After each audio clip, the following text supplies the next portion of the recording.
Good evening, Kenya. Welcome to this live broadcast by joint media houses. We are coming to you live from State House, where tonight President William Ruto is going to speak to the nation through the media.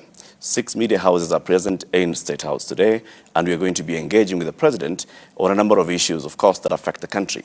Mr. President, thank you very much for welcoming us to State House, Nairobi. Karibuni sana. Lively place. We've had some water and some tea. Asante sana. We're going to have about 90 or so minutes of a conversation. And I just want to introduce us. We have 6 media houses present tonight. Okay. My name is Eric Latif from Spice FM and KTN, and my colleagues are going to introduce themselves. Good evening, Mr. President. Good evening. Ayub Abdikadir Abdi, Citizen Television and Royal Media Services by extension. Thank you. Thank you, Abdi. Hujambo Rais na hamjambo wa Kenya. Jina langu ni Nancy Okware kutoka kwenye shirika la utangazaji humu nchini KBC. Hujambo Rais. Sijambo. Jina langu ni Daniel Kitu kutoka K24, shirika la Media Max Network Limited. Thank you, Daniel. Good evening, Mr. President. Good evening. And good evening, Kenyans. My name is Eric Munene from Cape Media, comprising of TV47, Radio 47, and TV47 Digital. Thank you very much, Eric. Masalheri Mheshimiwa Rais na Wakenya hamjambo. Mimi naitwa Lofty Matambo kutoka NTV chini ya shirika la Nation Media Group ambalo pia liko na uchapishaji wa magazeti kadhaa ikiwemo Taifa Leo na The Daily Nation. Asante kwa kutualika. Karibu sana Lofty. That's a very interesting name. Asante. He's representing the lofty eye. Mr. President, you look well, and people who've been commenting, one of the first questions that we're told to ask you is, ask the President, what's his exercise regimen, or is it diet? Well, I have, I had an original,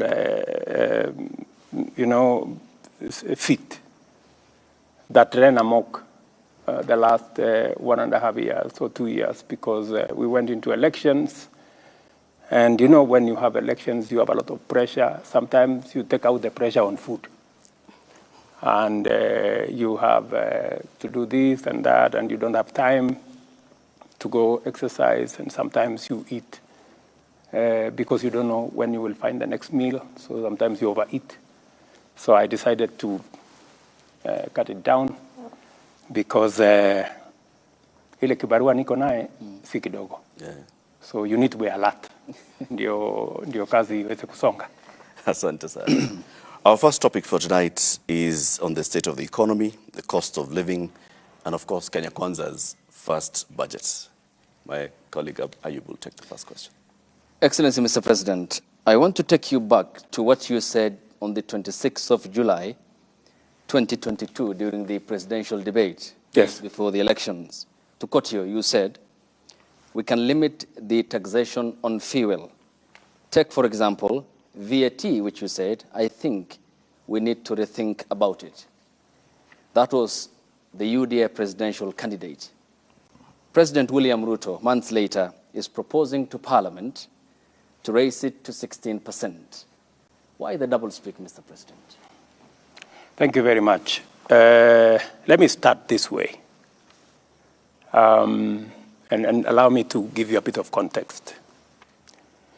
When I came into office, I did 3 things the first day in my office that I had committed to the people of Kenya.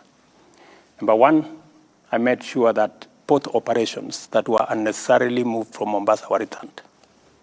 Number 2, I made sure that our police have financial independence. Number 3, I appointed the judges that were supposed to have been appointed, and I committed that I will expand the budget of the judiciary. If you look at the budget this year, we have added an extra 4 billion shillings to the judiciary. When I came into office, I found a huge crisis of fuel. In fact, before even I came here, immediately the results were announced. Amongst the first people to come and see me were oil marketers. And they told me, we are in a crisis. We are going to have a stock out because we cannot have fuel Government has told us to sell fuel subsidized, but they haven't paid us. The government owes us 65 billion. So that whole subsidy story you hear, it was just a pledge. So I found that we had a 65 billion shilling subsidy to pay.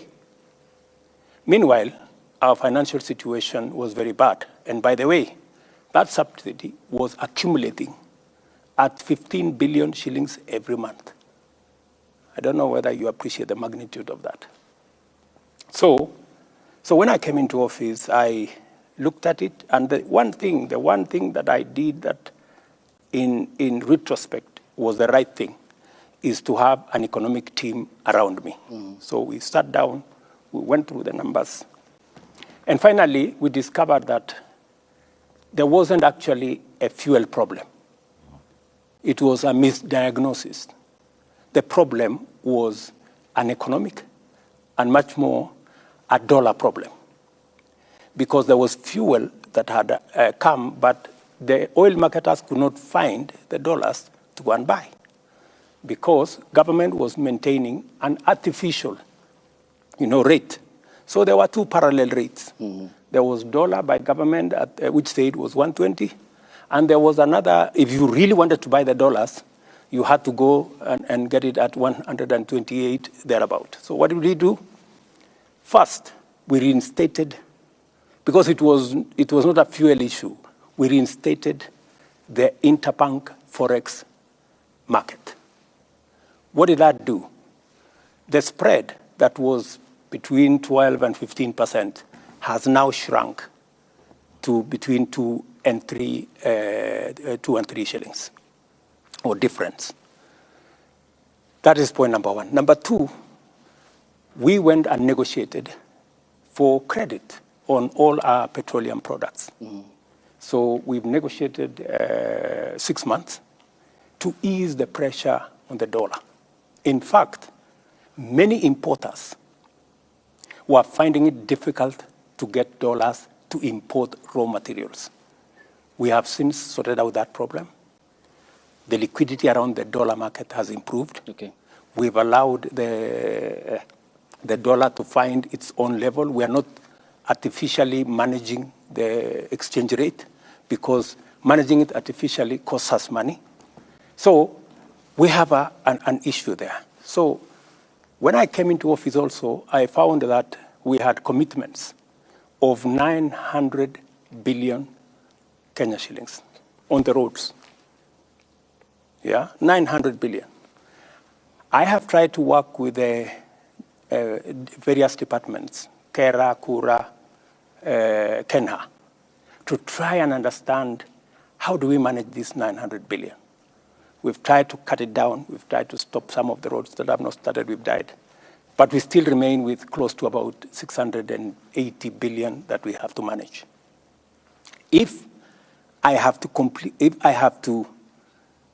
complete these roads, I need extra money to do it. And every place I go, I was yesterday in Nyandarua, communities, people, leaders tell us, we need a road here, Mr. President, we need a road here. We need to finish the Mau Mau roads. You need to finish this. You need to do this. We need an extra road. They were even telling me there is a road called Kinamba to some place. So that whole equation changed. But what have I done? I have said, yes, we're going to increase the VAT by 8% for two reasons. Number one, because having differential rates, one at 8%, others at 16%, poses a problem, an integrity problem. People use it as a loophole to manipulate numbers, VAT in, VAT out. So the advice that my economic team working with Treasury gave was we must eliminate this loophole that people are exploiting, number one. Number two, this 8% that we are adding is going to give us about 50 billion shillings. It will begin to deal with the problem of roads across the country. Okay. But what have I done to balance it out? Because I made a commitment that we need to relook, right? I have removed on the same fuel, as we add 8%, I have removed road 3%, 3.5% road development levy from fuel. I have removed 2% of IDF on the same fuel. And to balance it out, because it is the same Kenyan who is going to pay from their pocket, I have removed VAT 8% on gas. And I have removed other taxes that I'm going to explain to you, about 10, actually 14 other taxes that I have removed to try and even so that we have a balanced budget. Okay. We'll talk about the other taxes as proposed in the finance bill, which will come before Parliament. But you have mentioned that there is a team of economic advisors. You're right. David Ndii has been in your campaign team throughout the campaign before the elections. So is the current National Treasury Cabinet Secretary, Professor Njuguna Ndung'u. When you came to the presidential debate and you made the remarks on the 26th of July, which I quoted you verbatim, I think you said majority of taxes that are in that bracket, 15 almost you said, but we need to integrate at least these 15 different types of taxes. Did they not advise you, or you did not take the advice? Precisely, if you heard me clearly, there are many other taxes that we have since removed. You know, so you must look at it in context. Yeah? What my economic team advised that time is that we need to relook at these taxes. When we came into government, we found a situation. The country was in a crisis. And by the way, I have had to make very difficult decisions. In fact, coming into office, I had to cancel the borrowing of about 300 billion shillings that the intention was to borrow. That would have taken the country down the cliff. I had to step in and stop many of the subsidies that were being dished left, right, and center. I had to make many changes. I had to reorganize the whole budget because we found a country headed and sliding into bankruptcy. And so when you find that kind of situation, you have to deal with the situation with the urgency and with the acuteness of thinking that is required. Okay. Yeah? You don't operate outside a context. So the question that you have asked me, did we remove some? Did we look at the fuel issue? Yes. We said, while it is true that we have a crisis and we have to deal with a pending bill of 700 billion for the roads that we have, while it is also true that we have to look at what additionally we can do, but we need to put a relief on Kenyans. Okay. That's why, apart from, and you know the reason why the tax on the VAT on fuel or petroleum products is much more attractive is because it is spread across all Kenyans. So everybody carries a small bit of it. Okay. But we have also knocked down other taxes from the same fuel, as I have told you. IDF we have taken down, road development levy we've taken it down, and a host of other taxes that we have taken down. Okay. Final question on this. This is an issue, Mr. President, which dates back to 2013 as a condition by the International Monetary Fund, the IMF, in which then the leader of the majority party, the current defense CS who sits in cabinet, Adan Duale, said that the 181 MPs have been convinced by the party leadership, the President, Uhuru Kenyatta, and his deputy, William Ruto, on the rationale of the 8% VAT on petroleum products. He continued, 181 is a very big number and will convince our members. And this being a precautionary facility by the IMF, can you tell the Kenyan people that there is no extra hand of pressure on the Kenyan government by the International Monetary Fund? My good friend, the International Monetary Fund does not run the government of Kenya. I do. IMF does not make decisions for the government of Kenya. I do. IMF are our partners. They work with us on our priorities. They work with us on our proposals. They support us where they can. They give us advice where they can, but ultimately, we make the decisions ourselves. And it is not up to IMF to see how to sort out the 680 billion that we have on the road sector. It is not up to any other person. It is up to us. When I get out of this office and go to this village and that constituency and that ward, it is not the IMF that is asked about roads. It is the government of Kenya that I run. So I think there is always this thinking that external factors dictate to us. I think you know me better. Mm-hmm. I can stand up to any pressure from any corner. Mm-hmm. I make the right decisions for our country. Your Excellency, you've said, and this is not just today, even previously, that the Jubilee handshake administration went on an irresponsible borrowing spree. They took loans worth 4.1 trillion shillings in just the 5 years of 2018 to 2022. How much is our public debt today, Mr. President? Our public debt is in the region of 8.8 trillion, close to 9 trillion. That's where we are. And so that you can contextualize this, it is the reason why, if you look at this budget, I have made a deliberate, conscious decision. In fact, against the advice of IMF. IMF actually wanted us to borrow slightly more. I told them no. I told them no, we're not borrowing. And that is why, if you look at the fiscal deficit, the money we are borrowing, we have reduced it from 1.1 trillion last year to 630 billion this year. We have reduced almost 500 billion because I am conscious that we are not in a good place. I am also aware what is happening to other countries. There are countries in our continent that have defaulted in their payments. When I am president, Kenya will not go that route.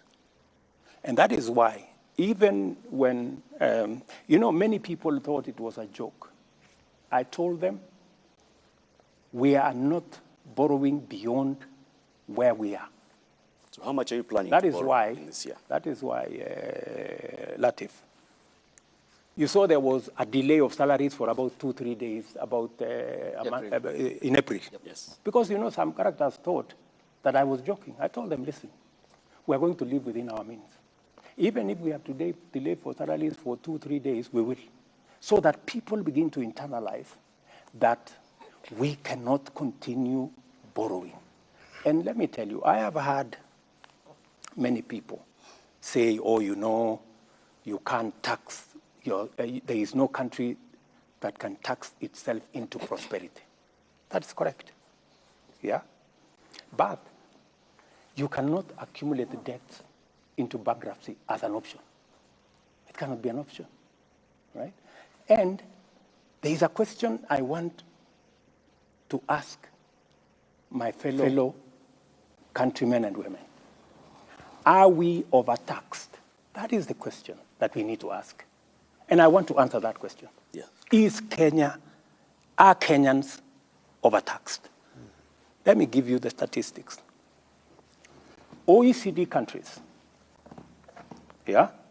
OECD countries, the tax as a percentage of GDP, the average is 34% of GDP. 34%. You have from Turkey, which is 22% of GDP, to France, which is 45% of GDP. Okay? Let's leave the OECD. Let us come to our continent. Our peers, South Africa, Tunisia, Morocco. They are between 23 and 28% of GDP. Tax as a percentage of GDP. Where is Kenya? Kenya is at 14%. Kenya is at 14%, meaning we are paying half in terms of tax what our peers in our continent are paying. And you see, society is reflected by the quality of public goods, roads, hospitals, schools, water. That is what a society is measured. If you will find that if you don't have working schools, if you don't have no running water, if you don't have good roads, you cannot, what kind of society are you? So the big question, and I want to tell my countrymen and women, please, we are not overtaxing ourselves. In fact, if we were to match our peers, my intention is to take this slowly, the way Mwai Kibaki did. When Mwai Kibaki came into office, we were collecting about 220 billion. By the time he was leaving in 10 years, we were collecting almost 1 trillion. He had moved it 4 times, right? Yep. Now we are at 14. If you look at the budget this year, I want to move it from 14 to 16% of GDP. By God's grace, maybe next year, 18, maybe like that. Yeah. Because we have to be realistic, you know? If we do not pay taxes, we cannot be like the countries we want to be. We want to be in their shoes. We will be going backwards. So the real cardinal, because, and I want to tell my good friends, you know, it's good to have information. Because I hear many people are saying, oh, you know, we are being overtaxed. The real issue is that our tax as a percentage of GDP, if we manage to get this finance bill through, we will move from 14 to 16. We will still be way below what our peers are. I want to come back onto the issue of debt because, I mean, it's also influencing how much you want to spend in the next financial year and raising revenue to repay this debt. 1.2 trillion shillings, if I'm not wrong, is our debt bill in the next financial year. And if you just look at how much we are paying in terms of debt, and then you look back at that close to 9 trillion shillings that has been borrowed in the last 10, 15 years, questions are, where has that money gone? And so I want to ask you, Mr. President, do you feel that the money that has been borrowed has actually gone to be value for Kenyans? I do not want to point fingers at no administration. I do not want to say what happened in the last administration. I have said enough of it. I just want to speak to the present and to the future.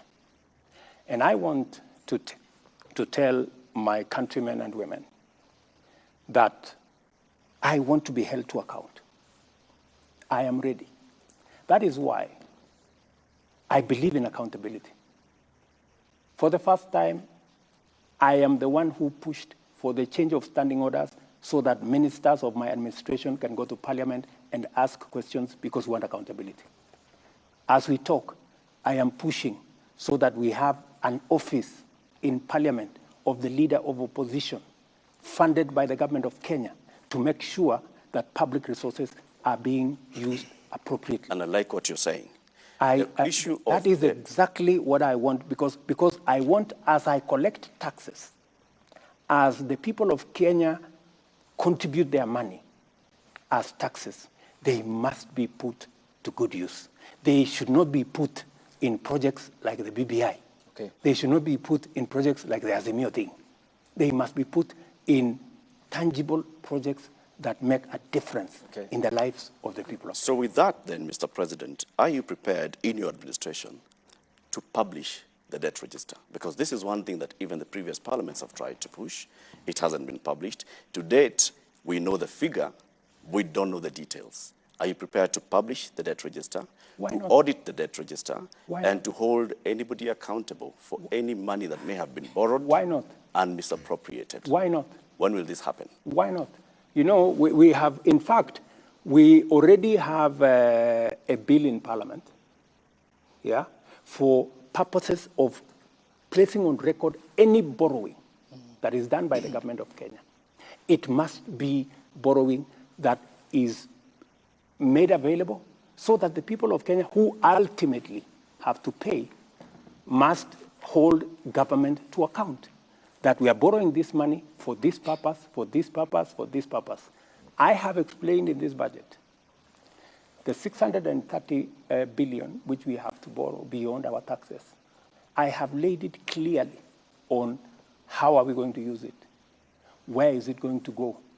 It is not going to go to recurrent budget. It is not going to pay debts. It is going to be invested in production, in making sure that we have fertilizer for our farmers. We have developed the tea value chain, the coffee value chain, leather value chain, textile value chain, edible oil value chain. And if you look at the budget, we have clearly isolated, including making sure that we begin the journey to bring our manufacturing as a percentage of GDP, which went down from 9 to 7, in the next 5 years, I want it to be at 15%. By 2030, I want manufacturing as a percentage of our GDP to be at 20%. That's why we are calling it 20 by 30. That is the trajectory I want us to go. I also want to move our exports. That's why, if you see in this budget, we have many areas where we have imposed taxes. We have imposed taxes on imported fish. We have imposed taxes on imported furniture. We've imposed taxes on imported steel. We have imposed taxes on imported cement because we want to grow our own manufacturing capacity. Because by growing our own manufacturing capacity, we create jobs, we create opportunities for work, and we build our own manufacturing capacity using our own products. So I have, with clarity, I can explain where we are going to put every cent. How we are going to invest in the leather value chain. Mr. President, how we are going to invest in the textile value chain. Nafikiri kwa kufungamana na swali lake nitakuuliza Kiswahili na nitafurahia hapo utalijibu hili Kiswahili. Wakenya wengi wanahisi kwamba Mheshimiwa Rais unazungumza lugha ya mahasla, lakini vitendo vyako na vya serikali yako ni vya mabwenyenye.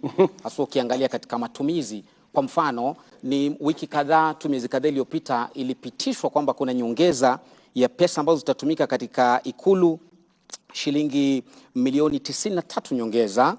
Ulipokuwa unaingia katika madaraka ulisema kitu cha kwanza utakata bajeti kwa shilingi bilioni 300.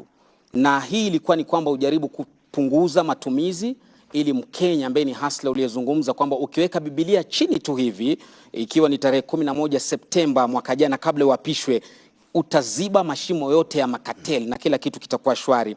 Lakini swali ambalo leo Mkenya anajiuliza ni kwamba hakuna pesa ya kuweza kuwaajiri walimu zaidi, haswa wa shule sekondari junior ambao sasa hivi kuna upungufu wa karibia 1048.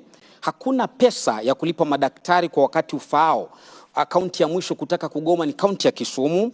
Hakuna pesa ya kuongeza fedha haswa katika kaunti. Kumbuka kwamba ni maseneta wako katika ambao wanaegemea upande wa Kenya Kwanza waliangusha ule mswada wa kuongeza fedha hadi kufikia shilingi bilioni 407, wakaishukisha hadi 385. Hakuna pesa za hivi, lakini kuna pesa shilingi milioni 459 za kulipa makatibu waandamizi CAS 50 kwa kila mwaka katika serikali yako. Je, unazungumza lugha ya mahasla ama unawapaka mafuta kwa mgongo wa chupa rais? Sizungumzi lugha ya mahasla peke yake. Natekeleza hii budget. Hii budget unaona hapa ni budget ya mahasla. Uniulize kwa jinsi gani? Kwa nini? Yes. Na nilichokitaja ni tofauti na unachosema. Jambo la kwanza, haya mambo yote uliyoyasema, serikali hii wakati nimeingia nimefanya mambo manne ambayo yanahusikana na mahasla. Jambo la kwanza, nimeweka pesa karibu shilingi bilioni 3.5 kupunguza gharama ya mbolea ambayo inatumika na wakulima wale wa chini. Kufikia sasa, serikali imesajili wakulima milioni 4.5, karibu milioni 5. For the first time, kila mkulima bila ya kubaguliwa alipata mbolea. Leo tumeongeza sehemu ya kuzalisha chakula kwa ekari 1,200 kwa sababu ya incentive ambayo tumetoa kama serikali. Mind you, wale wengi ambao wako katika sekta ya kilimo ni mahasla. Jambo la pili, kwa jambo la ambalo linasumbua sana wa Kenya, jambo la cost of living. Yeah. Ni nini nimefanya katika ile kupunguza hiyo mzigo kwa Wakenya? Kwa sababu kuna mambo mawili. Wale majamaa walikuwa hapa mbele yetu walifanya subsidy ile inaitwa subsidizing consumption. Walipeleka pesa kwa mamila. Mila hana mahindi yake. Mila ni chuma tu wako nayo na mashini. Zile pesa mimi sasa ndio nalipa. Hawakulipa. Mimi sasa ndio nalipa ile pesa ya subsidy. Unaelewana? Mimi nilifanya nini? Kwa sababu naelewa kwamba shida ni supply and demand. So ile tulifanya ni kwamba tulienda kwa KNTC, tukawapatia treasury ikawapatia letter of support. KCB wakatupatia shilingi bilioni 25. Tukatumia hiyo pesa, sio pesa yetu, ni pesa LC, unapatiwa tu LC. Tukalete mchele, tukaongeza mahindi, tukaongeza mchele, tukaongeza maharagwe, tukalete mafuta ya kupikia. What happened? Ile bei ya unga ilikuwa 230, sasa hii iko 170, ikiteremka. Bei, nataka uende ucheck. Bei ya mafuta ya kupikia fresh fry kwa mfano ilikuwa 1,800, sasa hii ni 1,100 kwa kilo 5. Ile kilo 3 ilikuwa 1,100, sasa hii ni 750. Sababu gani? Wale makatel ambao walikuwa wanafanya hiyo biashara, wakati walijua, kwa sababu tunajua bei ya hizi vitu kwa soko ya kimataifa, tukawaambia simupunguzeni jameni. Wao sasa wamekuja bei ya chini. No. Without us doing much. Nafikiria hiyo ni mipango mizuri. Sasa nikueleze. Si umeniuliza nafanya nini kwa mahasla. Mahasla ndio hawa wanahangaika na gharama ya swali lao kuu mahasla wanasema jinsi unavyokusanya na matumizi yako hayatoi picha ya hasla. Kwa mfano kuachilia kuongezwa fedha ambazo zinatumika ikuluni, nitakurudi hapo, na mshahara kama hawa ma CAS ambao hadi sasa hujazungumzia kama unakubaliana au la, licha watu kwenda mahakamani kupinga hilo. Mambo ya CAS ni mpango wangu wa serikali. Naam. Yeah. It is my decision. Ya kwamba mimi naona ya kwamba kuna sababu ya wale ma CAS kuweko. Kwa sababu agenda nilio nayo kusukuma Kenya hii. Leo naibu wangu karibu analala kwa ofisi. Leo yule Musalia Mudavadi unaona amepunguza kilo siku hizi kwa sababu karibu analala kwa ofisi. Mimi ninahitaji wafanyikazi zaidi kwa sababu ile agenda ya kubadilisha Kenya, I need more hands, I need more minds. Lakini wacha nirudi pale kwa mahasla. Wewe umesema ya kwamba ati mambo ya walimu. Je, wewe unaelewa ya kwamba serikali hii imeajiri walimu 35,000 yenye haijawahi tangu Kenya iundwe? There has never been one hiring of 35,000 teachers. Lakini And next year wanasema bado JSS madarasani hakuna walimu. Ni tamu moja sasa wanafunzi waliingia hawajapata walimu hadi sasa. Just wait.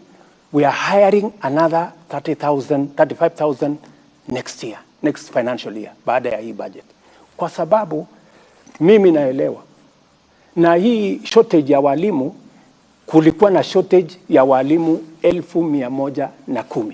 Mimi nikichukua wadhifa wa uongozi. At least nimejaribu kupunguza hiyo shortage ya walimu.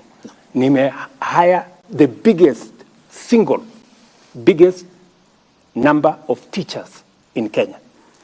As I talk to you, vile tumeajiri walimu wa TVET 1,300, tutaajiri baada ya hii budget another 1,700 wawe 3,000. Serikali hii tumesort out mambo ya elimu vipi? Wakati tumechukua usukani, walimu watoto wetu walikuwa wanahangaika, hawajui watafanya mtihani ama watafanya mtihani. Hii junior secondary itakuwa katika secondary school ama itakuwa primary school. We have sorted out that problem. And on top of sorting out that problem, na tumeweka junior secondary school pale katika primary school, kwa sababu ingekuwa mzigo mkubwa sana kama pendekezo ya serikali iliyopita kwamba waende katika secondary school, ingekuwa gharama kubwa sana kwa wazazi. Naam. Vile tumeongeza walimu. Juzi, nafikiri wiki moja iliyopita, tumesort out the biggest problem ya mambo ya elimu ya vyuo zetu. The biggest vyuo zetu, nikiongea na wewe saa hizi, karibu zote zinafungwa. Wako na madeni ya bilioni 59, actually almost 60 billion.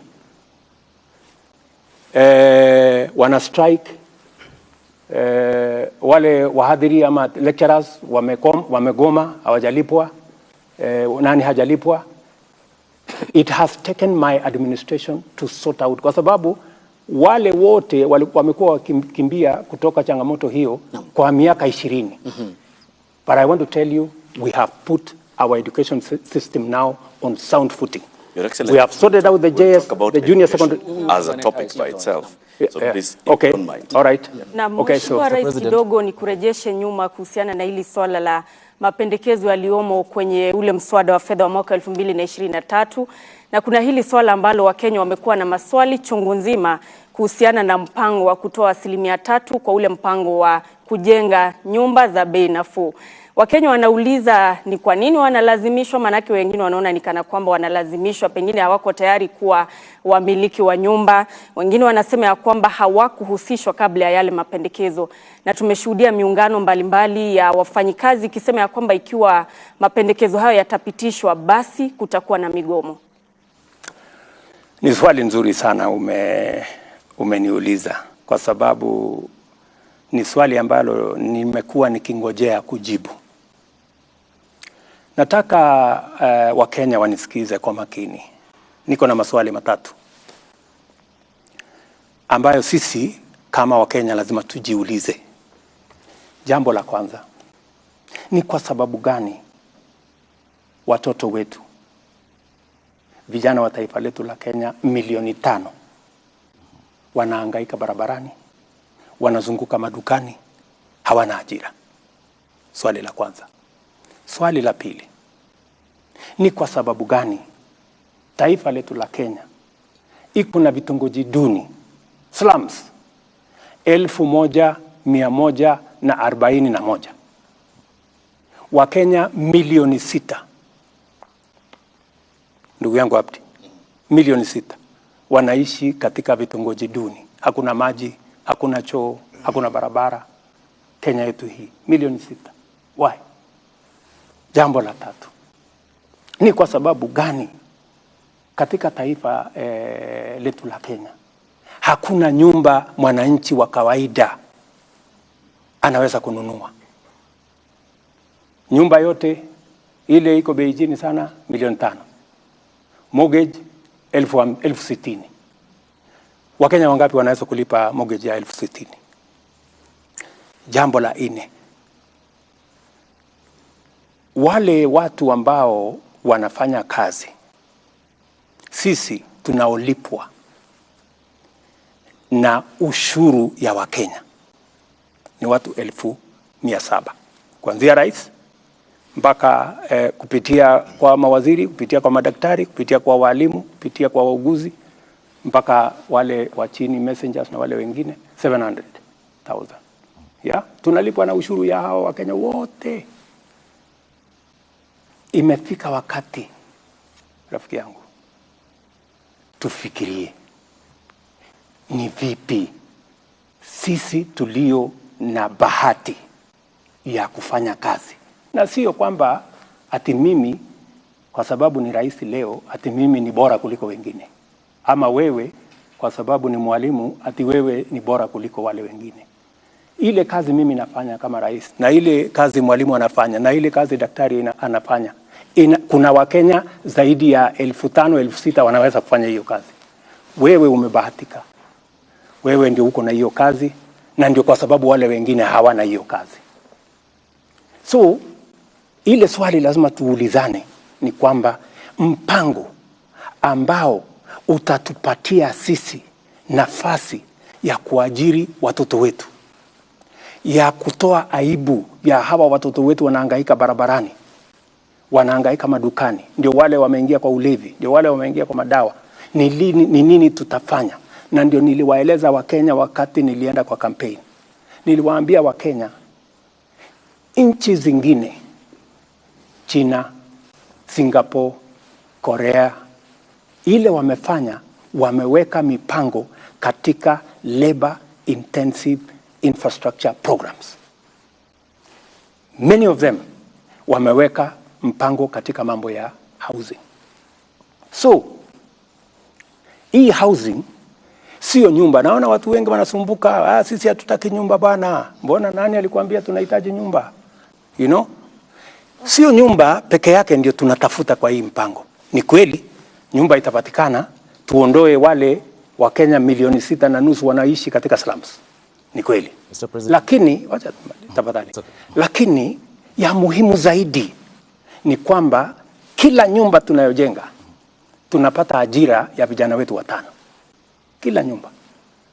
Zile nyumba ambazo tumeweka katika mpango yetu 1 million in the next 5 years. 200,000 every year. Hizo nyumba 200,000 every year itatupatia nafasi ya ajira kati ya vijana 1,000,000 na 2,000,000. Ndio tumesema vile wengine wamefanya, tunasema kila mfanyikazi atoe 3%, na sio 3% ya mshahara yako yote. Ile inaitwa basic pay. Mwalimu kwa mfano, basic pay pengine ni 30,000. Sawa? Shilingi 3% ni shilingi 900. Right? Na hatusemi hiyo 900 ati ni ushuru. Si ushuru, ni pesa yako. Lakini unatupatia kwa muda tufanyie mpango ya wale watoto wetu wanaorandaranda barabarani, wengine wao ni watoto wetu wa kuwazaa, our own children, kuwapangia ajira. Sawa? Na hiyo that's why ni watu waelewe, it is a win-win project. Wewe ukitoa 3%, Abdi, mwenye amekuajiri anatoa 3%, kumaanisha na hiyo 6% yote ni pesa yako, sio pesa ya mwajiri tena, ni pesa yako, na sio ushuru, ni pesa yako. Tunaelewana? Na hiyo pesa ndio tunataka kutumia kujenga hazina ambayo itatusaidia kufanya mambo 3 ya muhimu. Jambo la kwanza,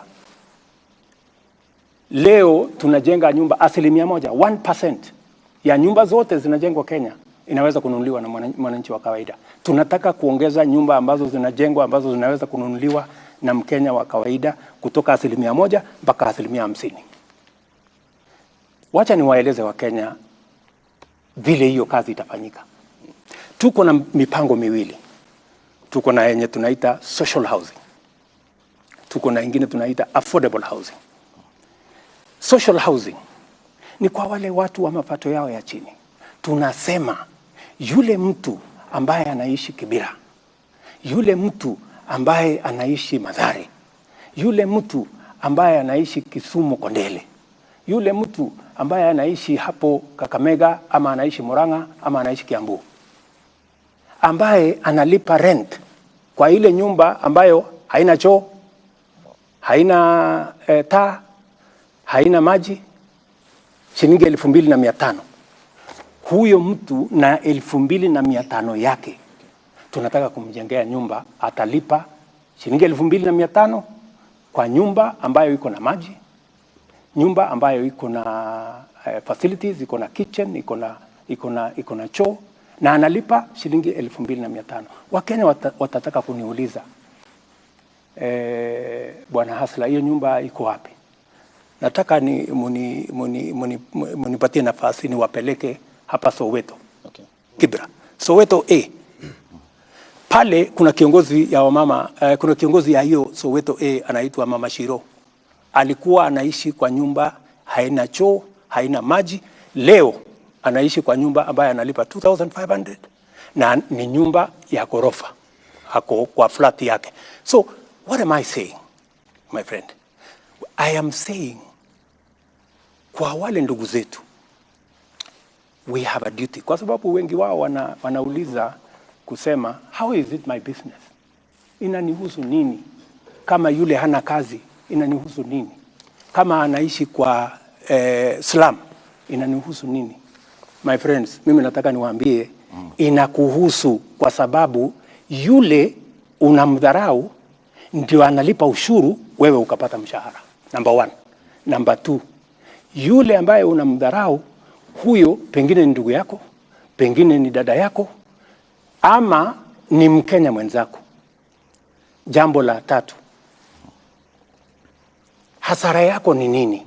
Kwa sababu ukitoa 900 kama ni mwalimu, tunakuongezea 900 kama serikali, kama mwajiri wako. Ya? Usipotoa 900 hatukupi 900. Lakini ukitoa 900 tunakupatia 900. Alafu kama huhitaji nyumba, baada ya muda miaka 7 ama ukitaka kwenda retire, tunakurudishia pesa yako kama hujatumia kununua nyumba, na tunaongeza interest. Kama unataka kutumia kwa njia nyingine, unaweza kumpatia mtoto wako akatumia kununua ile nyumba. Okay. Well, affordable, acha niende hapo kwa affordable housing kidogo tu, tafadhali. Okay, briefly, we need to proceed also. Tafadhali. Okay, thank you. Kwa sababu unajua hii maswali ni mingi. Yeah. Watu wengi wanasema, lakini bwana, hii sasa hata kama ni 900, si nitachukua miaka 60 ndio niweze kununua nyumba. That is not the case. Hii pesa ambayo unatoa sio ya wewe kununua nyumba. Pale tukishajenga manyumba ya kutosha ambaye wewe unaweza kugharimu kwa ile mshahara yako, tunajenga nyumba ya 2,500, 4,600, 8,000. Ile the most expensive house tunajenga ni karibu 12,000, 3 bedroom house. So tunasema hivi, ile pesa ambayo tunaweka pamoja ni kutupatia uwezo ya kuleverage kwa hiyo pesa. Kama ni bilioni 5, tunaweza kuitengeneza kiuchumi iwe mara 5, mara 7, tuweze kuitumia kujenga manyumba. Hii manyumba itatusaidia kwa wale wanaishi katika vitongoji na hata wale wengine wote ambao wanalipa rent. Badala ya kulipa rent, wewe utaingia kwa nyumba ambayo badala ya kulipa rent utalipa mortgage. Okay, Mr. President. Unaelewana? Yep. Wacha nimalizie tu kidogo. Okay. Huyu jamaa anasema, sasa mimi nalipa rent saa hii ya 5,000 na nakatwa 900. Itakuwaje? Kama unaweza kulipa rent 5,000, mbona usilipe mortgage 500 ndio nyumba iko yako? Iko dhambi gani? Na katika hiyo harakati, number 1, umesaidia nchi yako. Umesaidia wale jamaa hawana kazi, lakini wanatusaidia kulipa ushuru, ndio mshahara yetu mimi kama rais, na wewe kama daktari, na wewe kama mwalimu, na wewe kama mjumbe, na wewe kama MCA ilipwe. Pia tuwasaidie wapate ajira. Tuwasaidie wapate mahali pa kuishi. Na jambo la tatu, tuhakikisha kwamba mashamba yetu ambayo kwa sasa yanakatwa ili wananchi waishi, we start to consolidate our position kama townships. In any case, statistics show, my brothers and sisters, that the future is urban. By 2050, 68% of people will be living in towns. So we have a choice. Are they coming to live in slums when they come to, because they will come? Okay. Or are they going to live in decent houses? Thank you, Mr. President. And if they are going to live in decent houses, we have to engage in this win-win program. Okay, in Mr. this program, just allow me 1 minute. In this program, because it is very important to me, and it is very important to every Kenyan, and I want every Kenyan to understand why they have to contribute 3% of their salary. It is not that it is a tax. It is your money, my good people. Okay. And we are going to double that money using your employer. And you are going to get that money with interest. And you are going to support us. You are going to help us to employ the millions of young people, including your sons and daughters, in give them time for the questions now, Mr. Okay. And Mr. President, you have a very ambitious plan. Thank you. The housing plan. My question is, are you saying that those lucky enough to secure jobs will be contributing to this fund so that you cushion the most vulnerable in the society? We have millions of jobless Kenyans out there. Don't you think theirs could be an earning problem and not a saving problem? Because now, if you say theirs is an earning problem, yes, not a saving problem. So even if you make these houses very, very affordable, some of them cannot even afford that 2,500. And then my question too on that, if I'm already paying for mortgage, why should I be forced to contribute to the fund? Very good question. If you are paying a mortgage, nothing stops you as somebody who is employed. Yeah? Number one, contributing to this fund. Because it is not a tax. It is your money. What you are doing, you are playing your patriotic duty. Because out there, we have millions of young people who get out of school every year.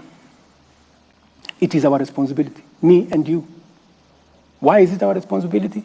Because they are the taxpayers that end up paying our salaries, right? And it is our duty also to see how we can help them in a small way. And you have said correctly that their problem is employment. Precisely.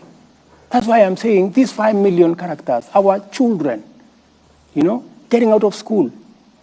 Don't you think it is a decent thing? Don't you think it is the right thing to participate in an exercise that helps our country, our young people, instead of engaging in crime, in abuse of drugs, to be part, to get a job? By the way,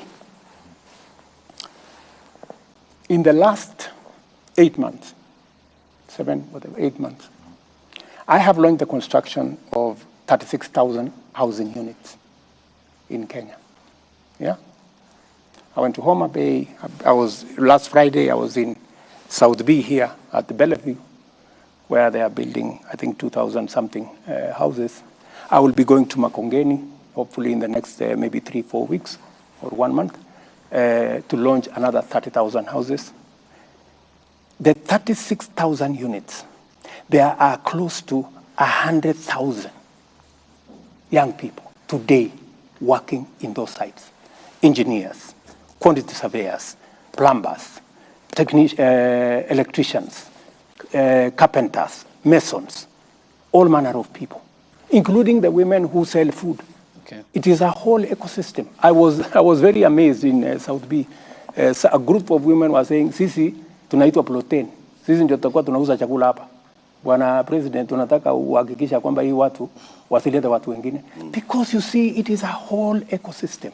And I want to ask my countrymen and women, those of us who are employed, please, let us not let us not hold in contempt those who don't have jobs those who are not. You say it's not a tax. It is not a tax. What is it? It is a contribution you are making, because if it was a tax, tax, it goes one way. You never get it. This is not a tax. Okay, because it is your money. Okay, why then, Mr. President, if it's not a tax, if that bill hypothetically say is passed by the National Assembly, it's legally binding?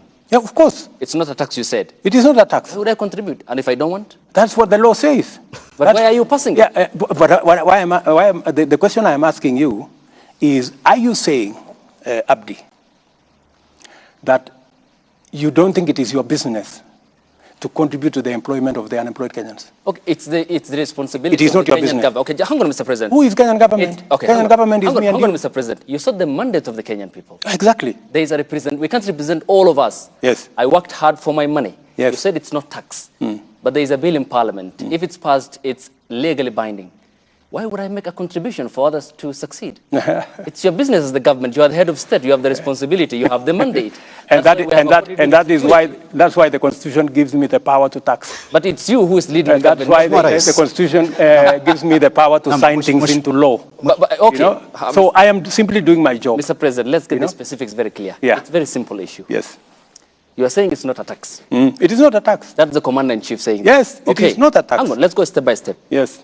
There is a bill that will come before Parliament. Absolutely. Hypothetically, let's say it's passed. If it's not a tax, why would I contribute? Because it is the law. The law, Mr. President. Once it is passed, it is the law. Okay, meaning then it's a tax, and you understand it's a tax. Yeah, once it is passed, it is the law, and you have to contribute. Let me ask you. One rider, Mr. President. Let me ask you. Just allow me. Let me ask you, Abdi.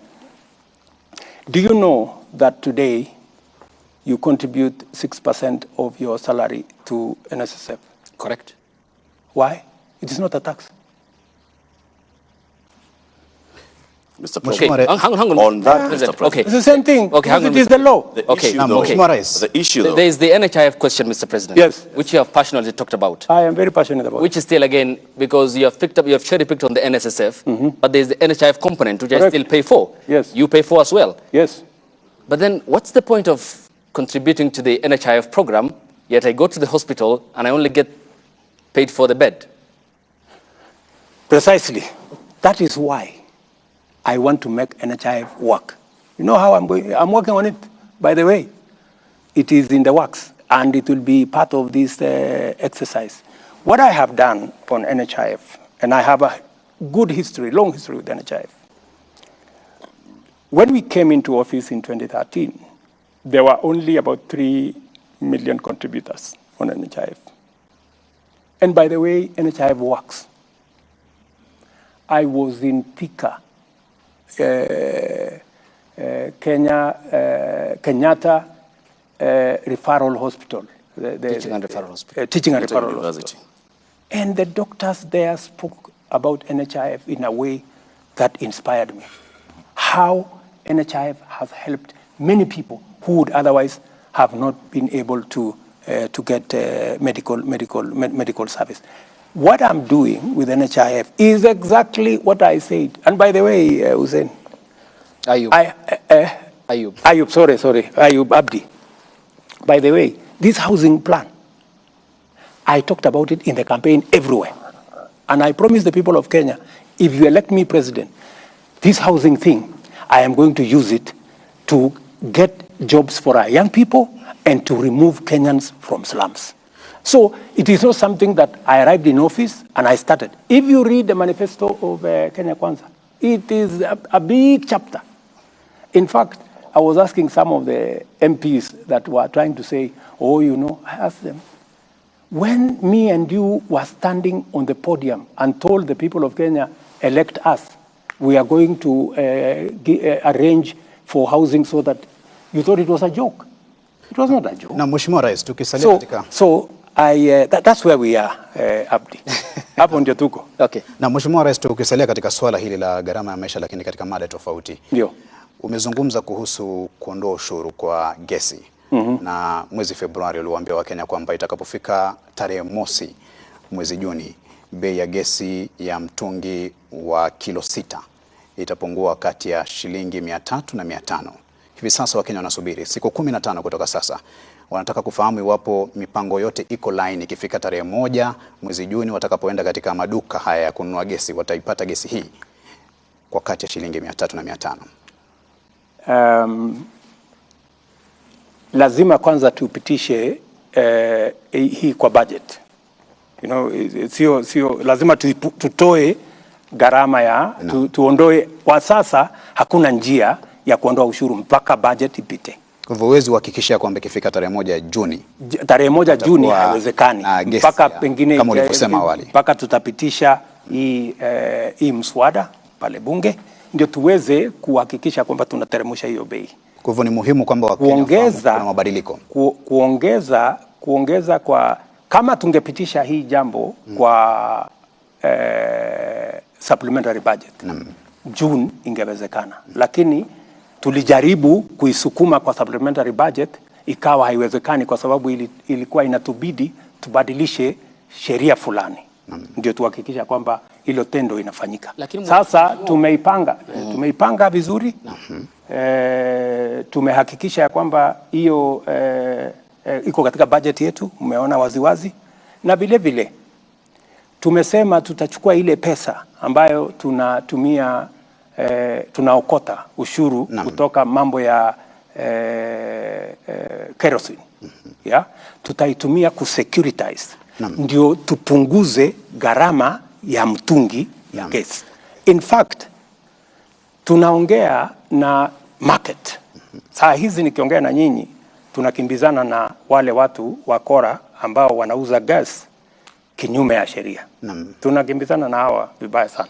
Kwa sababu we have to remove all the illegal fillers because they are destroying this market and they are undermining our efforts. Na unaweza kuhakikishia Wakenya kwamba budget tukipitisha, tutapunguza gharama ya gesi kati ya shilingi 300 na 500 kwa mtungi. Kwanza mtungi, wacha gas. Ile tunapunguza kati ya shilingi 300 na 500 ni mtungi yenyewe. Ndio sasa uongeze gesi ndani yake. Lakini mheshimiwa, ukiwa Samburu, nakumbuka vizuri sana ulipotoa tangazo la kwanza, tena baadaye katika ukumbi wa mikutano ya kimataifa na akina mama hapa KICC, ukutaja masuala ya kwamba lazima mswada wa fedha wa mwaka 2023 upite kwanza.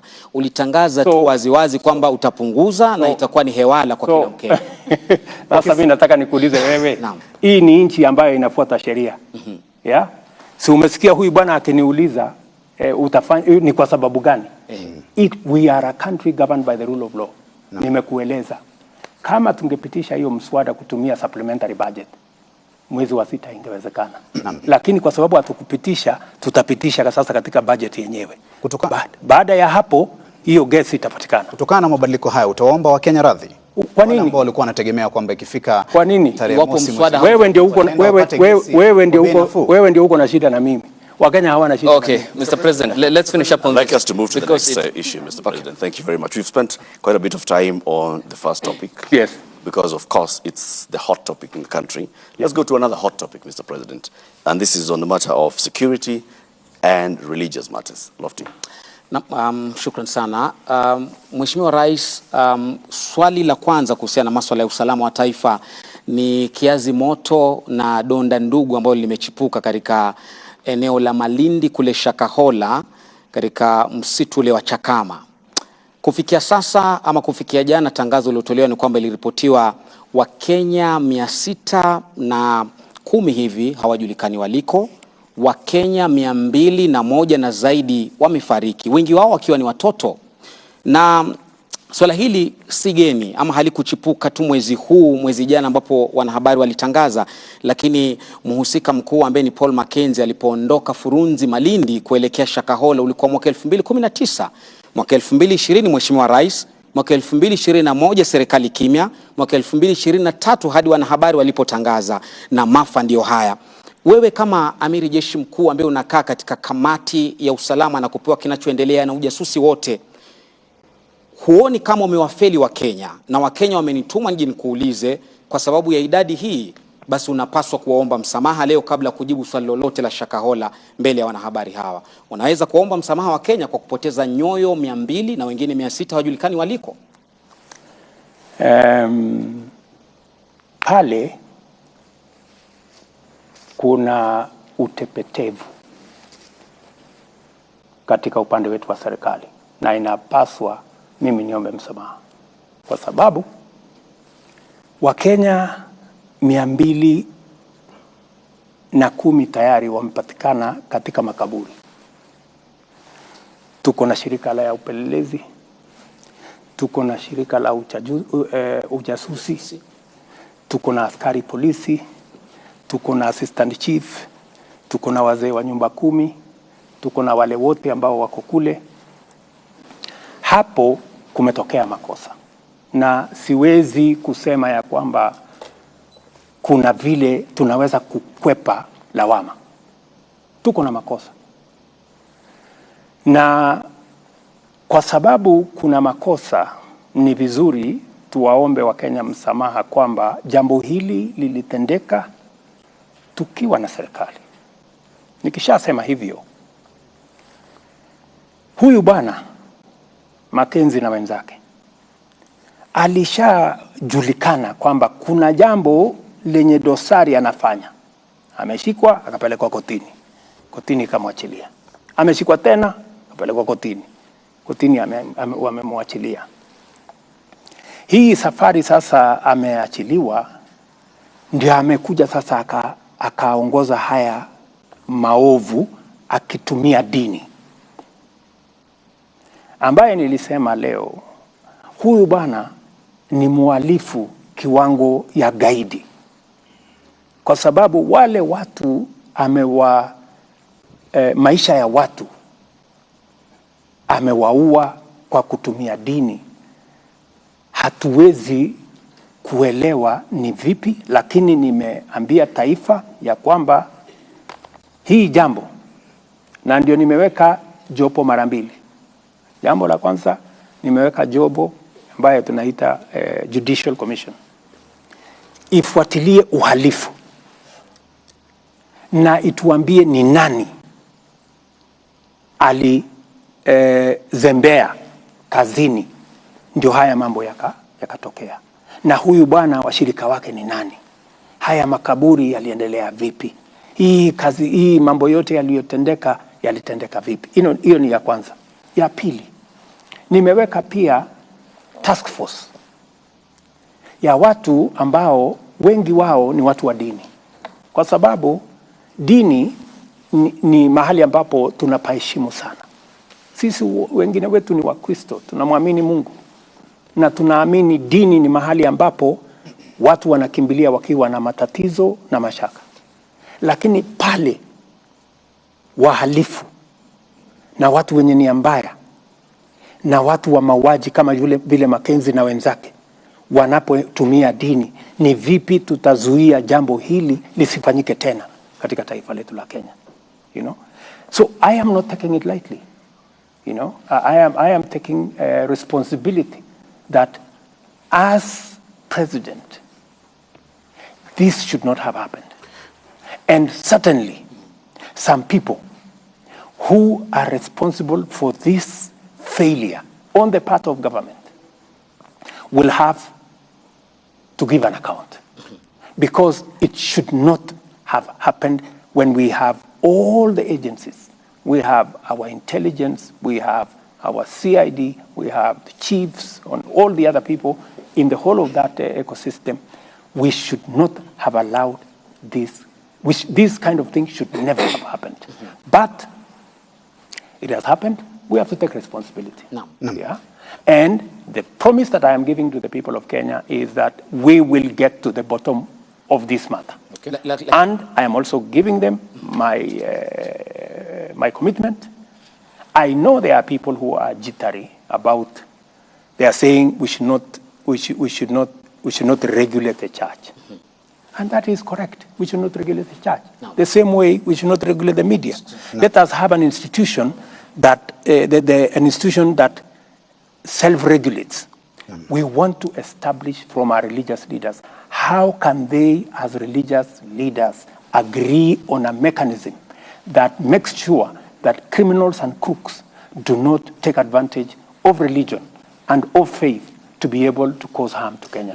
Mheshimiwa Rais, kabla ya kakangu kuuliza swali, umezungumza na napenda nikupongeze na kukuhongera kwa kuomba msamaha mbele ya Wakenya, lakini Waswahili wanasema ada ya mja hunena lakini muungwana ni kitendo. Wana Malindi hadi leo wanalia kwamba idadi ya watu 200 kupotea, huja kanyaga guu pale kwenda kusema nao kuomba msamaha. Kiongozi wa upinzani Raila Odinga alikwenda kule na akafungiwa kuingia, na wengi wakasema afadhali huyu ametukumbuka, rais hajafika. Huu ungwana wako uko wapi hapa Mheshimiwa Rais? Hiyo ni siasa. Pale kwenda pale kwa kiongozi wa upinzani inasaidia nini? Yeye si mjazusi, yeye si askari, yeye si daktari, hajaenda kufanya ile kazi ya kutoa miili, ameenda kufanya nini? Askari walisema pale kwa sasa ni crime scene. Yeah? Wale ambao wanatakikana pale kwa sasa ni wale watu ambao wanahitajika katika hiyo shughuli. Wale watu wataenda kufanya forensic work, wale madaktari, wale wapelelezi ndio wako pale. Wakishamaliza ile kazi, yeah, ndio tutapata nafasi, wakishamaliza ile kazi ambayo inaambatana na sehemu yao kama professionals wa hiyo field. Ndio sababu hata yule bwana aliambiwa, bwana, hapa ni kuna wenye wanakubaliwa kuja hapa kwa sasa. Lakini tumezoea kama Wakenya kila jambo siasa. Unajua sasa mimi nimekuja hapa. Kama huna ya kufanya pale unaenda kufanya nini? You know? Kwa sasa mimi nimechukua nafasi yangu, nimetuma kila mtu. Waziri wangu ambaye ni wa usalama ako pale, every 2-3 days he's there. Lakini pia wote kwenda make sure pale mambo ya hayo yote yatakuwa yamemalizika, the place has been declared it's no longer a crime scene, I will go to Malindi. Okay. Na Mheshimiwa Rais, kutokana na uzito wa swala hili la maafa ya Shakahola ambayo kwa kiasi kikubwa sasa yamekuwa gumzo, uliyataja maafa haya sawa na ugaidi ama sawa na tukio la ugaidi. Hata kusema kwamba ni sawa na tukio la ugaidi, uliyasema kwamba huu ni ugaidi. Lakini kulingana na jinsi mnavyoendesha taratibu hizi za kuchunguza na mashtaka, hamuonekani kuyapatia uzito ambao unaendana na swala la ugaidi. Kwa nini? DPP amekuwa pale, DCI amekuwa pale, mkubwa waziri mwenyewe amekuwa pale. We have close to, I think, 150 different officers in Malindi. In fact, we transferred all the other officers from Malindi, the ones that were there before, so that we have a clear picture of what to do in that scene of crime. So we have taken it as seriously as it would get. I think my Minister for Interior has been there 5 or 6 times. I have told you he's there every 2 or 3 days. Doesn't that tell you we take it seriously? I have also appointed a judicial commission of inquiry. I have also appointed a task force to look into all the matters, so that we are not only looking at the crime itself. Okay. We have men there doing that. We are also looking at accountability, because that is what the Judicial Commission of Inquiry is going to come with. And we are also looking at how do we prevent this from happening again by appointing a task force. Okay. So if there is something in the level of seriousness, yes, Mr. President, we have taken it very seriously. Mr. President, just to be clear on this, tonight you have mentioned my fellow countrymen and women. Yes. On many occasions. Yes. Your fellow countrymen and women, the Kenyan people, want to understand why the government has locked out the media in Shakahola. Question number 2, because the media has been locked out, your fellow countrymen and women want questions answered. Because you're the commander-in-chief and you get raw intelligence and briefings every morning here at State House. What exactly is the true picture of Shakahola? If it was meant for the media, you know, Abdi, even if you went to Shakahola, Would you go and film the graves and bodies that are disintegrated and take it to the people of Kenya? Would you do that as a responsible journalist? There are ethics that guide us. We can't do that. Yes. But why the blanket? There is absolutely media blackout? There is absolutely the scene that is there is not a scene to report. Yeah, the scene that is there is not a scene to report. And my friend, what would be there to hide about graves and dead people? Surely. Tell us the true picture now. Because you get the intelligence, isn't it? I get the intelligence. And you label yourself as But do you know why there is intelligence? Yes. There is intelligence because there is a limit as to how far you can go with intelligence. If intelligence was meant for the media, it wouldn't be intelligence. Okay, not the media per se. It's the Kenyan people who want answers. But you are the media. Hang on, Mr. President. There is a way I am going to communicate with the Kenyan people when the time comes. It's through us, the professionals in the media. That's why here we are tonight. You speak to the Kenyan people about a raft of issues. Now, the Kenyan people want to understand the concerns that they have about Shakahola. Can't you tell them, the sovereign people of the Republic of Kenya, about the truth? When the time comes for me to speak about Shakahola, I will to the people of Kenya. When is that going to be? As it is, the people of Kenya will get information from the officers on the ground to the extent that that information can be shared. But it is not fair and it is not right, Abdi, for you to tell me that I come and broadcast intelligence information. You know that's not possible. Probably, even if you try how. Mr. President, I just want to ask you this. You receive intelligence briefs, yes, like my colleague Ayub says. We've seen people in this country being profiled on the basis of their religion. I have to ask you this, Mr. President, and I'm sure Kenyans would want to know. You've admitted that there was some complacency from security organs. Had this been done by another denomination, would we be talking about the same thing? Yes, we would. I have always refused the blanket condemnation of any religion. That is why when, for example, Alamin Kimathi was profiled and taken to as a terrorist and taken to Uganda, I am the one who went to speak to Museveni because I know Alamin Kimathi. And it is me going to talk to him. And Alamin Kimathi is a Muslim. I received him here at the airport after he was released.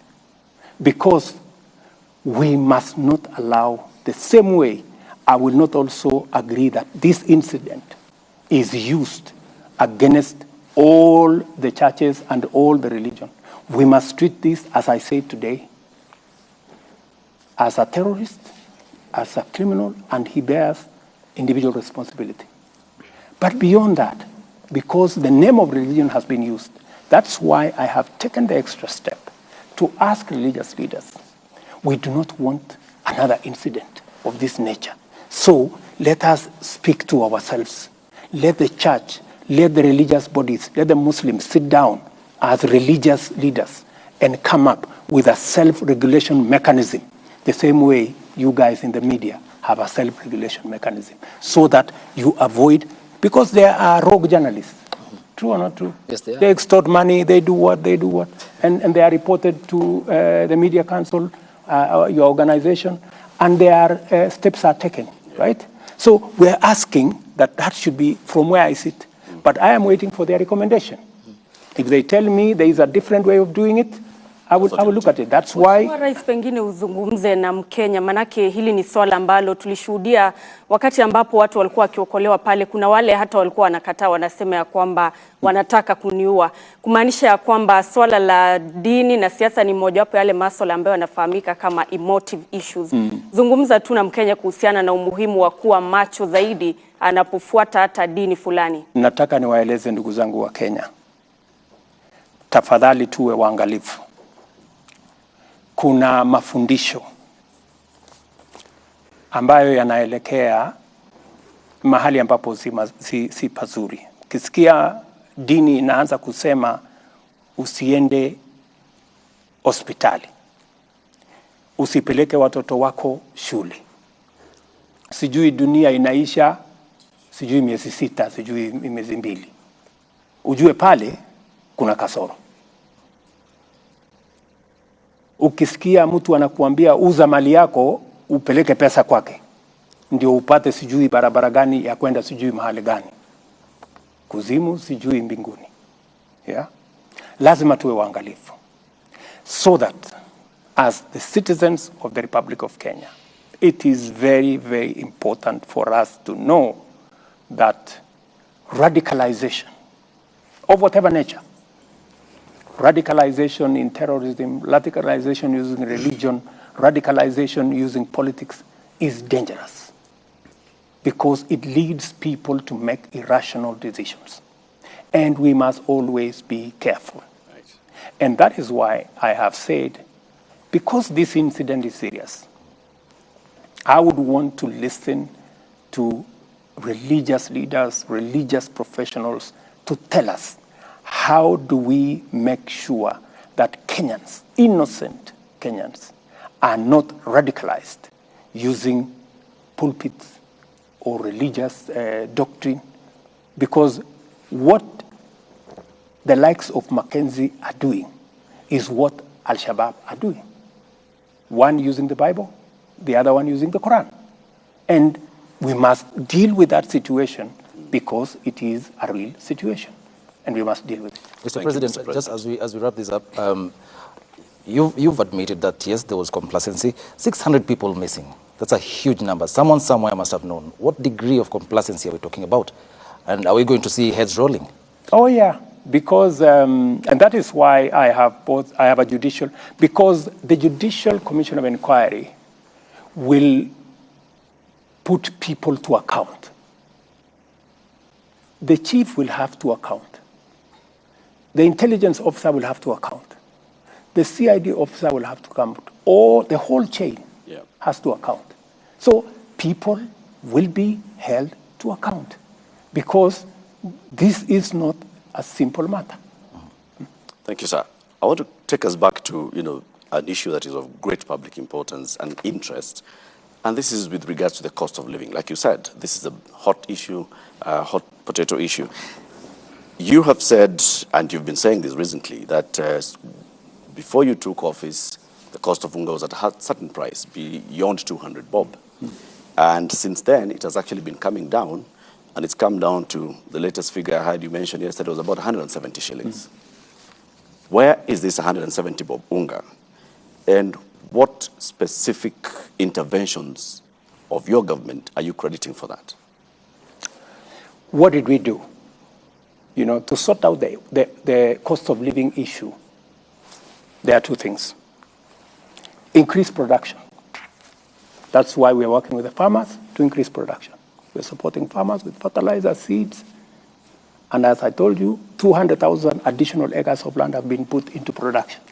So that's number one. Number two, increase supply at the moment. That is why we have imported close to 250,000 tons of maize. We have imported about 75,000 tons of rice. We have imported, I don't know the numbers, maybe 40,000, because I even had to speak to the Prime Minister of Ethiopia because they had some beans. We have had to import about 100,000 tons of cooking oil. These are the interventions different from my former friends who went and gave money to millers and spent 8 billion shillings. To import all this maize, it is not going to cost us anything because we are just increasing the supply, cost for cost, right? As at the end of April, we on the short term, we will have to increase supply through importation.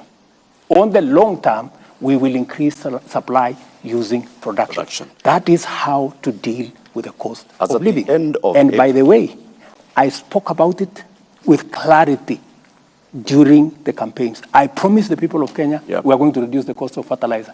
I have reduced it from 7,000 to 3,500. I'm on the current, not on the future, not on the now. I'm telling you now. On the 27th fertilizer at the moment. The Cabinet Secretary for Agriculture Yes. was meeting with the people that he had given license to import. And he was reading them the Riot Act. He said, as of now, I am not even sure which of you has imported the maize and who hasn't. The figures from the Ministry of Agriculture as at the end of April was that 90,000 metric tons of maize had been imported. Not 250, like you've said. It was 90,000 as at then. And in fact, the CS was telling the importers, I want you to come and give me a list of what you've imported. So it's clear that the Ministry of Agriculture is not aware of how much has let come. me give or is you, not in control of how much is coming. Let me give you the numbers. The Ministry of Agriculture gave importers. When I realized that the importers were not getting very far, I looked for millers and I sat with them here. I told them, you are the people in this business. Can you reach out to your suppliers whenever you don't have? That's how the Ministry of Agriculture brought in the millers. It was because of that frustration, because the people that had been given the license to import failed to import. So we had to take the second queue. And I want to tell you, we have very patriotic millers, who have worked with us now. They have imported, the one I know directly, 100,000 metric tons. They have on the way another 100,000 metric tons. I don't know how far since those numbers were released the ministry has gone with the other millers, with the other importers. So we had to use a double-pronged approach, because when you find that one is not working, you have to think. How much more do you need to do to bring the price below 150 to 100? That you can only in the short achieve. term. No, there is no short term. You cannot do it on short term. You have to be realistic, because the cost of maize worldwide, because of the dollar situation, is high. The only sure way, my good friend Latif, the only sure way to reduce the cost of living, to reduce the cost of food, is through production. And production, he has a question. Yes, tell me about it. Well, Mr. President, there's a survey that was done by the Central Bank of Kenya that shows only 29% of farmers have received the government subsidized fertilizer. We're talking about over 70% of Kenyan farmers who've not been able to get subsidized fertilizer. We also have issues of decentralization. Some farmers have to travel for long distances. For instance, from, let's say, Embu all the way to Kitale, fertilizer. That's not true. My friend, that's not true. It is true. It is true. No. There is no farmer from Embu that goes to Kitale. Please, Eric, please. No. Your story is fake. It's not true. Mr. President, though, 70% of farmers are yet to get the government subsidized fertilizer. What do you make of that? That statistic is wrong. I have the numbers. How many? And I monitor the numbers. By, I think yesterday, actually I have it on my phone. I monitor every day. It is on an app. It is not possible for anybody to lie to me. What percentage are you talking about? By yesterday, we had done 2.7 million. Actually, farmers had paid by yesterday 9 billion, meaning we had almost spent about 6 billion of government money on fertilizer subsidy. And by the way, it is the first time, and I want you to bring a farmer on TV to say that they didn't get subsidized fertilizer and that they had to travel from Embu to Kitale to get fertilizer. Na Mheshimiwa Rais, tuzungumzie hili la siasa kidogo. Hiyo jana ulionekana kinara wa muungano wa Azimio Raila Odinga katika mazishi ya Mukami Kimathi, na baadaye mkakuwa pamoja katika uwanja wa Kasarani katika mashindano haya ya Kipkeino Classic, na mlishiriki jukwaa moja mkakosoana kwa heshima. Lakini wanasiasa wa pande zote mbili, serikali Kenya Kwanza na upande wa muungano wa Azimio, wanapokuwa katika majukwaa na wafuasi wao wanadhihirisha cheche, na baadhi ya wafuasi wanachukulia hili kama swala la uadui. Utawaambia nini? Na zaidi pia ulisema kwamba unajua hatma ya maandamano ya Raila Odinga. Je, umeanza kushughulikia hiyo hatma? Kwanza pale tulikutana ni mahala pa mazishi, na ni kawaida kama viongozi, kwa sababu lile jambo ni jambo ambalo linatufaa sote tushughulikie, na ilikuwa ni nafasi nzuri ya pia kuzungumzia mambo yaliyoko katika taifa letu la Kenya. Pale kiongozi wa upinzani alisema vile aliona, akasema punda amechoka, akasema mimi siambiwi ukweli, ushuru nisipandishe, na mimi pia nikachukua muda nimueleze, na akasema ananijua, na ni kweli kwa sababu nimefanya kazi na yeye, tulikuwa pamoja katika chama. Pia nikachukua hiyo nafasi kusema pia vile ananijua na mimi namuelewa. Pia na kumsoma. Yeah. So ikawa ni nafasi nzuri yeye aseme na mimi pia nikasema. Na pale pia nilipata nafasi ya kueleza wananchi wa Kenya kwamba hili propaganda, serikali hii tu kazi yake ni kuongeza ushuru, ni kuongeza ushuru. Nikamweleza tumepunguza ushuru zaidi ya ile tumeongeza. Tumeondoa bilioni 15, bilioni 500 ambayo ingekuwa katika budget kama wao ndio wangeendesha serikali. Tumeondoa ushuru kwa mambo ya fertilizer, raw material. Tumeondoa ushuru kwa mambo ya clinker, kwa simiti. Tumeondoa ushuru kwa samaki. Tumeondoa ushuru kwa mambo ya furniture. Tumeondoa ushuru kwa mambo ya mahospitali, equipment ya hospitali. Tumeondoa ushuru kwa chuma na simiti, kwa sababu tunataka kukuza manufacturing yetu. Tumeondoa ushuru katika sehemu karibu 15. So sio kweli hii porojo inaendeshwa na wenzetu wa upinzani wakisaidiwa na vyombo vya habari kwamba serikali hii inaendesha tu mambo ya kuongeza ushuru. Sio kweli bana. Na utawaambia nini vijana ambao ni wafuasi wenu kutoka pande zote mbili, upande wa Kenya Kwanza na upande wa Azimio, ambao wanachukulia tofauti zenu za kisiasa kama uadui ama swala la kufa kupona? Tofauti za siasa ni tofauti ya maoni na tofauti ya sera. Nilimweleza ule ndugu yangu, na namheshimu kwa sababu ni mzee, namheshimu kwa sababu ni kiongozi. Nikamweleza kwa heshima ya kwamba wewe unaamini kusubsidize consumption, ambayo ni njia moja, lakini kwangu mimi ni njia bure. Mimi naamini kwa kusubsidize production. Ndio tofauti, maoni tofauti. Lakini baada ya ile mkutano, si tulikuwa pamoja Kasarani, tukaendesha, tukaona riadha ikiendelea, na naibu wa rais hakuwa pale Kasarani. Leo tukakuwa pale. Mlifanya mazungumzo yote ya kando kuhusu masuala ya kitaifa? Tulikuwa hapo mzungumza chochote kuhusu? Wacheni fitina bwana. Mr. President, uwepo wako na ukaribu wako, msisome mambo ambayo hayako. Uwepo wako, wewe mzungumza chochote kuhusu mazungumzo kati ya serikali na Kenya Kwanza, Azimio. Wewe unasema my deputy hakuwa Kasarani. Huyo amesema. Ni mimi ndiye nilisema. Sasa nakuuliza wewe, alikuwa amekuambia atakuwa Kasarani? Ndio ukasema mbona aliniambia atakuja Kasarani? Picha iliyotambwa mtandaoni na inazungumziwa na Wakenya kwamba ukaribu wako na rais alikuwa na shughuli Nyeri. Na Raila Odinga. Sasa ulikuwa unataka aje Kasarani afanye nini? Na alikuwa na shughuli Nyeri. Okay, Mr. President. Je, kuna tokota mkono wa heri wa handshake kati yako na Raila Odinga? Waona jana na hata leo. Allow me, Mr. President, to get to the substance element of that conversation in Nyandarua County yesterday. And you premised your government on growing the revenue streams and scaling down on borrowing. That's what you campaigned on. Absolutely. Okay. And I am spot on. Okay.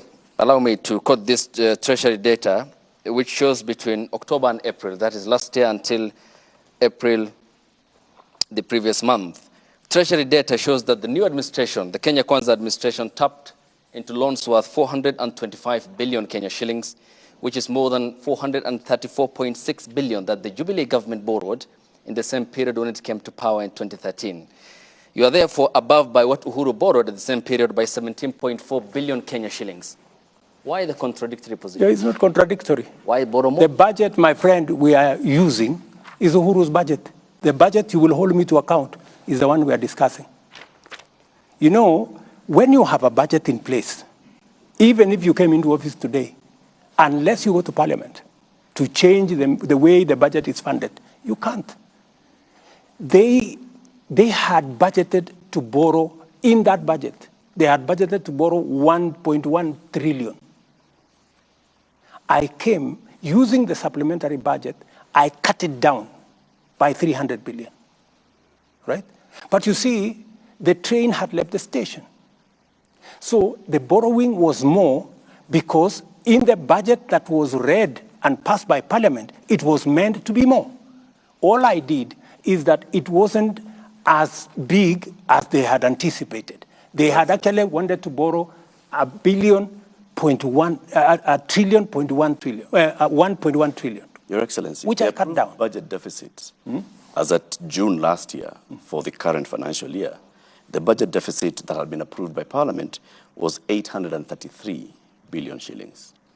Of course, the Uhuru administration was there. That was a false number, because when we came into office, we found that they had not factored about 130 billion of pending bills.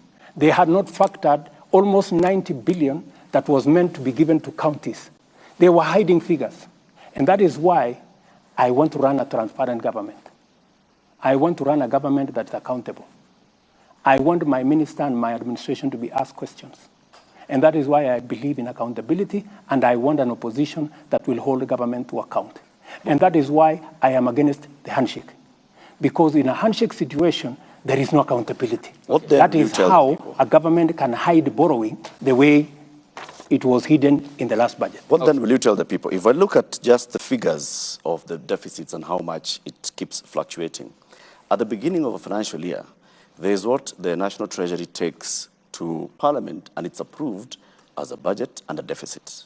And if I look throughout the year, it always gets adjusted halfway through or midway through the year. 2014-2015, the approved deficit was 417 billion shillings. By the end of the financial year, it had risen to 533 billion shillings, a jump of 28%. If I just go into another one, 2018-2019, the approved deficit was 608 billion shillings. It jumped to 734, 21% jump in deficit. This time, you're going to Parliament seeking a deficit of 664 billion shillings and saying, I want to borrow and stay within this. Are you telling the people of Kenya that the Kenya Kwanza administration in the first year will not go back to Parliament and seek to borrow more than 664 billion? Let me first explain why when government says we are going to have this deficit, sometimes they have to borrow more because what they had anticipated to collect, they could not collect. Correct. That's why collection is very important, number one. Number two, sometimes the measures they want to use to raise the revenue, sometimes they don't pass in Parliament. So if a certain measure that was supposed to raise 20 billion does not pass, then you have 20 billion short. Then you have to borrow to cover that 20 billion. So that's why sometimes it has to change. I want to tell you, I will do my very best, by God's grace. If Parliament approves my budget the way it is, I will, to the extent possible, make sure that I live to the commitment I have made to make this budget, the deficit, to come down from the current 5.7 to 4.4. And I want to move it further next year. I have said we are better off, building our own resources, using our own taxes. And I have told the people of Kenya, let us be honest to ourselves. We are not overtaxing ourselves. Our taxes are 16% of GDP. Our peers, South Africa, Tunisia, Morocco, and the others, they are at 22, 25, 28% of GDP. If we have to measure up our public goods, if we have to build the roads, if we have to get our education up to standard, if we have to get our health and water and all the other public goods up to standard, we have to pay taxes. We have to agree which areas, can we stimulate so that we do more manufacturing, we do more value addition. By the way, part of the reason why we are in this hole is because our manufacturing came down, from 9% of GDP to 7%. I want to move it to 15%. By the way, our exports as a percentage of GDP came down from 28% 8 years ago to 10% this year. We just stopped exporting. That's why, if you look at the budget this year, we have introduced export and investment promotion levy on goods that can be manufactured in Kenya. Whether it is cement, we have enough capacity to manufacture. Whether it is clinker, we have enough to manufacture. Furniture, steel. Where we have enough capacity to manufacture responsibly as a country, we must stop importation. We must though, from Kenya. That is why, if you look at my whole budget, I am doing two things. Where we cannot avoid, we raise taxes that are paid by the majority of Kenyans, like VAT on fuel. What we have also done, we have reduced RDL, Railway Development Levy, from 3.5% to 2.5%. We have reduced IDF, import declaration fee, from 2% to 1.5%. We have also reduced many other taxes because I am sensitive that we have to be careful how we tax. We must tax responsibly. Yeah. It is possible for us to move our tax as a percentage of GDP from 14 to 16%, as I am proposing in the budget, responsibly. We can balance out. That's why we are removing tax on gas. We are adding tax here because we want to balance. And we want to make sure that everybody, for example, let me give you another example. We have reinstated before COVID. Turnover tax was 3%. During COVID, it was taken to 1%. We have reinstated it because COVID is behind us. Because we want also the people in the micro and small enterprise space to pay a little bit of tax. This tax cannot be paid for by a few people. We want to spread it. The same thing, we have also enhanced what we call advanced tax. The tax you pay for your car, for my car, for all these vehicles we are driving, from 3,000, which was put in 2010. Now, 12 years later, my friend Latif, we've increased the number of roads. We have increased our bill on roads. We've increased it from 3,000 to 5,000 per year. So these are measures, and so we want everybody to carry a bit of the tax. But we have reduced tax on pharmaceutical manufacture. We have reduced tax on manufacture of building products, building materials, so that we can also grow our Mr. local. President, the main concern also accompanying all this is a concern from Kenyans from what they see the government doing, which is what Lofty had asked earlier, the government appearing to spend excessively. How do you back on the excesses of the government? Your own economic advisor, David Day, has said it publicly. He's gotten into government and he's seeing there's excessive. And David is speaking the truth, and that is why we have cut down on unnecessary expenditure. That's why we were able to reduce the budget by 300 billion. That's why in this year's budget, we've been able to reduce from, instead of borrowing 1.1 trillion like the former regime, we are now going to bring it down to 600, those numbers you read, 660 something. So we are responsible. Okay. You're telling me you increased 90 million that was borrowed by State House. Yes. What used to happen? The office of the deputy president has been shut. So if you have to reinstate the operations of the office of the deputy president, when I was there, you know what happened. You know, the office was, I was paying from my own pocket fuel for my cars. I was paying for tea in my office. I was paying for allowances for my drivers and everybody. It was not fair. But you see, I respect my deputy. I want my deputy to run his show. And I want my deputy to work in an office that works. My deputy is very busy. Today, he can hardly have time. He is permanently in the office because I have assigned him responsibilities. For example, I assigned him the responsibility of making sure that no Kenyan dies. He was sitting on it with development partners, with other Kenyans, and no Kenyan died because of kukosa chakula. Because when you get people to help you work becomes easier and work becomes better. Mheshimiwa Rais, swali hili la nyongeza ya milioni 93 katika Ikulu mimi nimeliuliza na linafungamana na matumizi haswa ya ugatuzi. Na Wakenya wamejiuliza haswa Wakenya wa matabaka ya chini, pia viongozi haswa maseneta katika mrengo wa upinzani kwamba je, Rais, wewe ni adui wa ugatuzi ama unaunga mkono ugatuzi, ikitegemewa kwamba ni maseneta wako ambao waliangusha pendekezo hili la tume ya mgao wa ushuru CRA kuongeza mgao hadi bilioni 4.7 wakapitisha bilioni 407. Na katika hali hiyo, je, unaona wewe unaunga mkono ugatuzi? Manake katika Ikulu unaweza ongeza milioni 93 tu katika kipindi cha wiki moja ikipitishwa, lakini fedha kwenda katika county hakuna, mpaka zinapunguzwa. Unaunga mkono ugatuzi ama ni adui wa ugatuzi? Mimi ni rafiki mkubwa sana wa ugatuzi. Basi mbona na waulize magavana wetu. Wananielewa vizuri sana. Na nataka nikueleze, nilizungumza na magavana wetu nikawaambia, my friends, siwezi nikaenda nikakopa tukuje tugawane. Hapana, hiyo siwezi kufanya.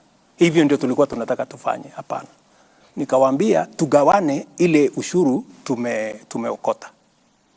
Ile ya kuenda kwa sababu mwaka uliopita iliisha mwaka kama tuko na deni ya karibu bilioni 90 pesa ya makaunti. Mimi ndio nimekuja kuilipia. Na ni kwa sababu tulijidanganya, tukawaambia tutawapatia pesa kiasi hii. Haikupatikana hiyo pesa. Ikabidi ivuke iende mwaka unaofuata.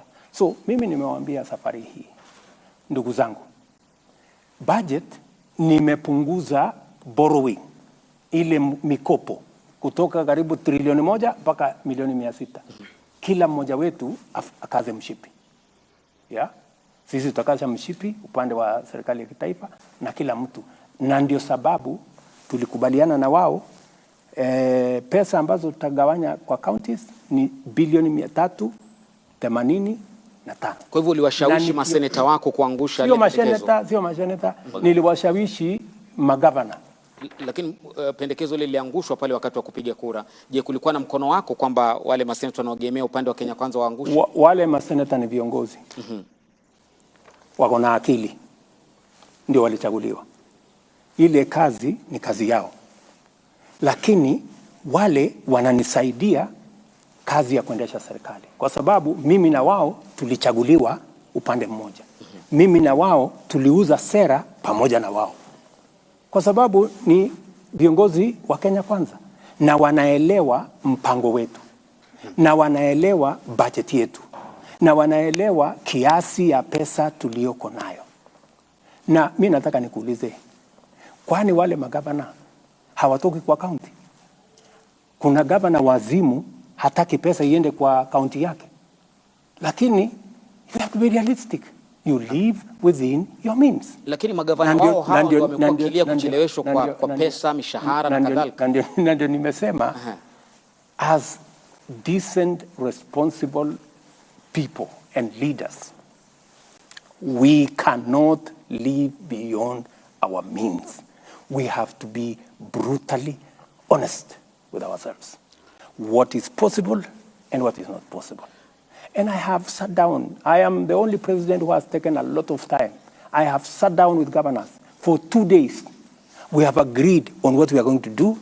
We have agreed on joint plans.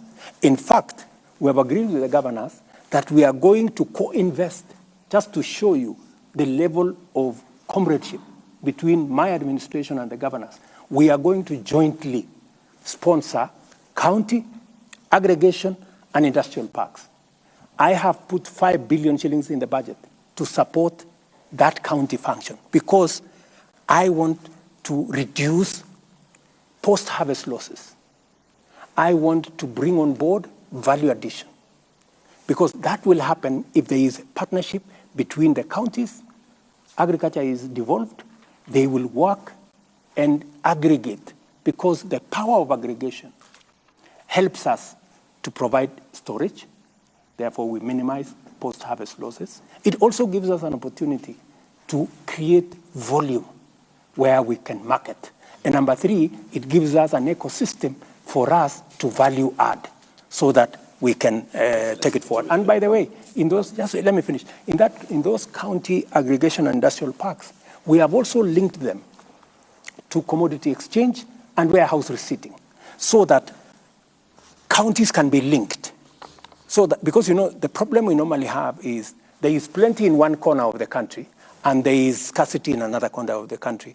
And in between, there is no mechanism of how do you make sure that you close the gap between where you are, in another corner, food is going to waste because it is too much and it cannot be absorbed. On another corner, people are dying or people are hungry because they didn't have food. So commodity exchange and warehouse receipting is going to link the county, aggregation, and industrial. I have a direct question on that, Mr. President. So 385 billion shillings is the proposal to go to counties as revenue share. And then there's the extra conditional grants at 44 billion shillings. Correct.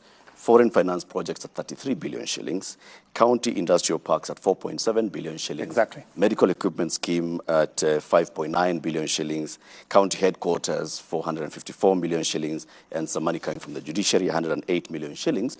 It comes to 429.7 billion.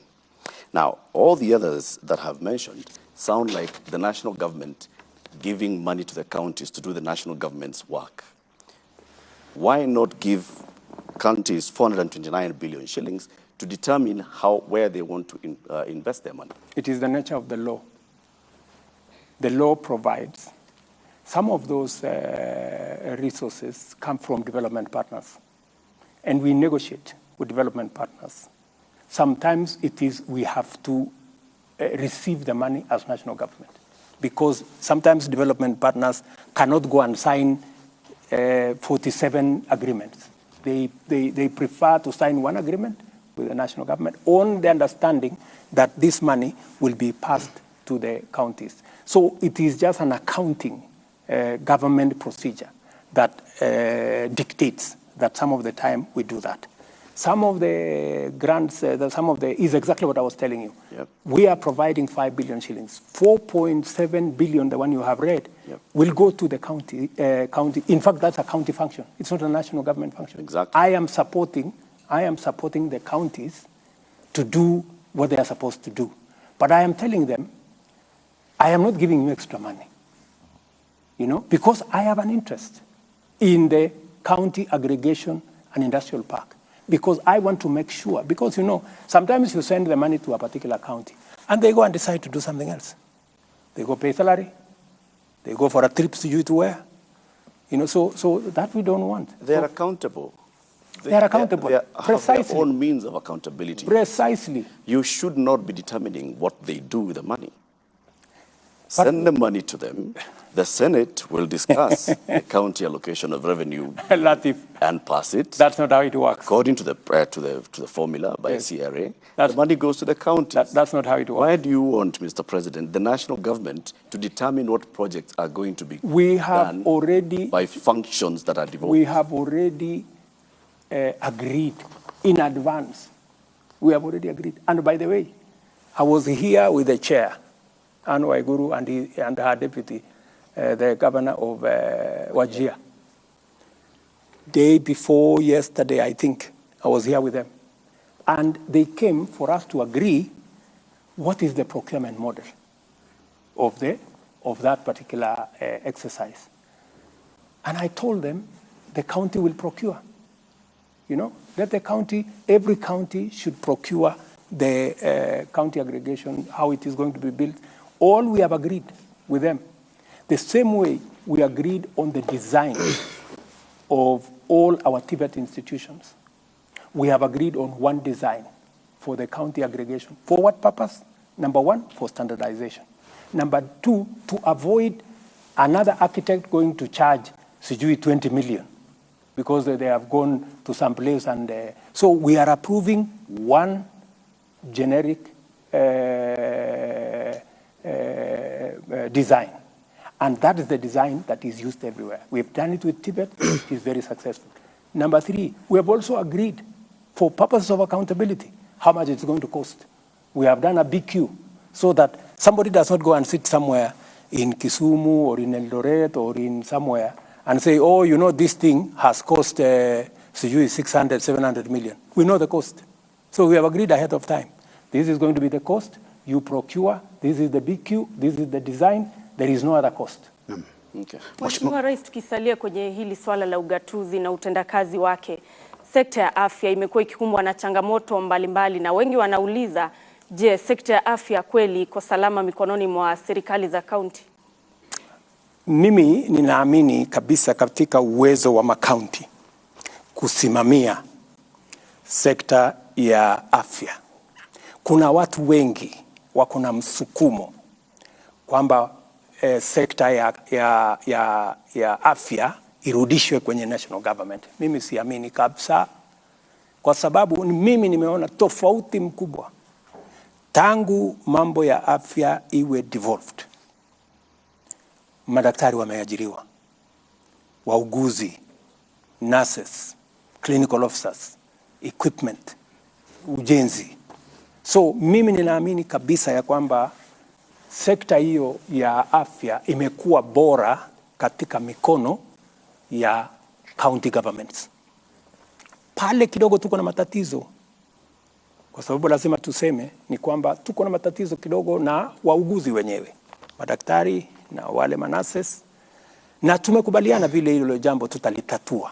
Na nurses and doctors, they have some legitimate concern. Not actually some, they have legitimate concerns. Ya mambo ya promotion, mambo ya training, na pia counties wako na legitimate reasons. And that is why tumekubaliana na county governments. Tumeketi chini, tukasema we are going to operationalize part of the law that was not operationalized on human resource that is going to help us jointly with county governments to work on the human resource element. How are we going to make sure that the doctors are trained? When they go on training, what happens? Because counties wanatuambia madaktari 10-20 wameenda training miaka 4. Bado wanapata mshahara katika county. Kwa hivyo hawawezi kuajiri daktari mwingine miaka 3, miaka 4. So lazima hapo pia tuketi chini, ni vipi? Ni wakienda katika training, nani atagharamia hiyo training? Tuko tayari kama national government kujadiliana.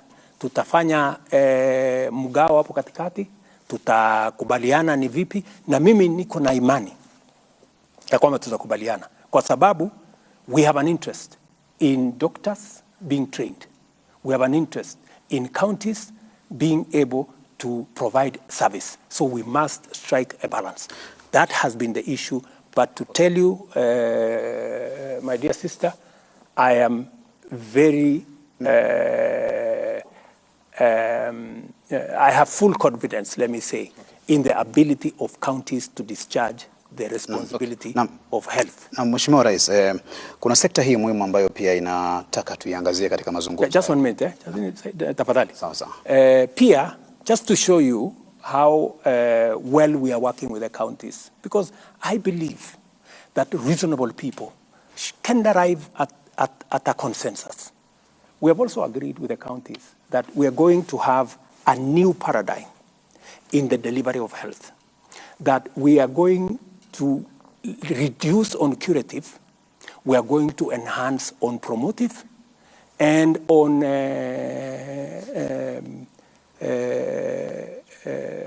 preventive. Those two, on preventive and promotive. And that's why we have agreed with them that jointly, between the national government and the county government, under the new plan that I am pushing, we are going to change what we call today community health volunteers. We're going to change them to community health promoters so that we can pay them a stipend and we can also equip them. We are currently procuring about maybe 2-3 billion worth of equipment for community health promoters. These are close to 100,000 people in Kenya. Okay. And we are going to allocate every community health promoter about 100 homes. So permanently, home to home, they will be visiting. Wako na kitu ya kumesha pressure, ya kumesha sukari, ya kupima kila kitu. You don't have to go to hospital. Na mambo ataanza kukueleza hapa kuna matatizo. Okay. Tafadhali enda hospitali, enda pale discuss. Okay, so we are changing, and I am very happy with the partnership we have with the county. Excellency, in relation to that, and my colleague will come in on another note, there is a brewing scandal at the Kenya Medical Supplies Agency, KEMSA. And this is in relation to the bungling of the Global Fund, which is about 3.7 billion Kenya shillings. We understand that the donors are unhappy because of the flaws in the procurement process. And there seems to be systemic corruption that we aren't talking about. And to an extent, you mentioned that during your campaigns of the scandal at the KEMSA, which is the Kenya Medical Supplies Agency. What then will your government do? Because you have talked about the hospitals, the facilities, and the personnel, but there needs to be the medication that will come from this agency. How will you address the problem of corruption at KEMSA? Watch this space. What you have said is correct. So, and I am doing something about it. I don't want to speak about it now. We'll see results then? Yes, you will see results. Mr. President, I want to give you my commitment. I will clean up KEMSA. Whatever it takes. Mr. President, whatever it costs, I will clean it up. Related to that, what is your philosophy really about corruption in the country? Do you think it's a big problem? And the high-profile people who had cases before you came to power, and we've seen the Directorate of Public Prosecutions dropping their cases. From where you sit, do you feel they are innocent? It is not for me to judge anybody to be guilty or innocent. Some of them are your allies. The commitment, even if you are my friend, how do I know whether you are corrupt or not? You know, even if you are my ally.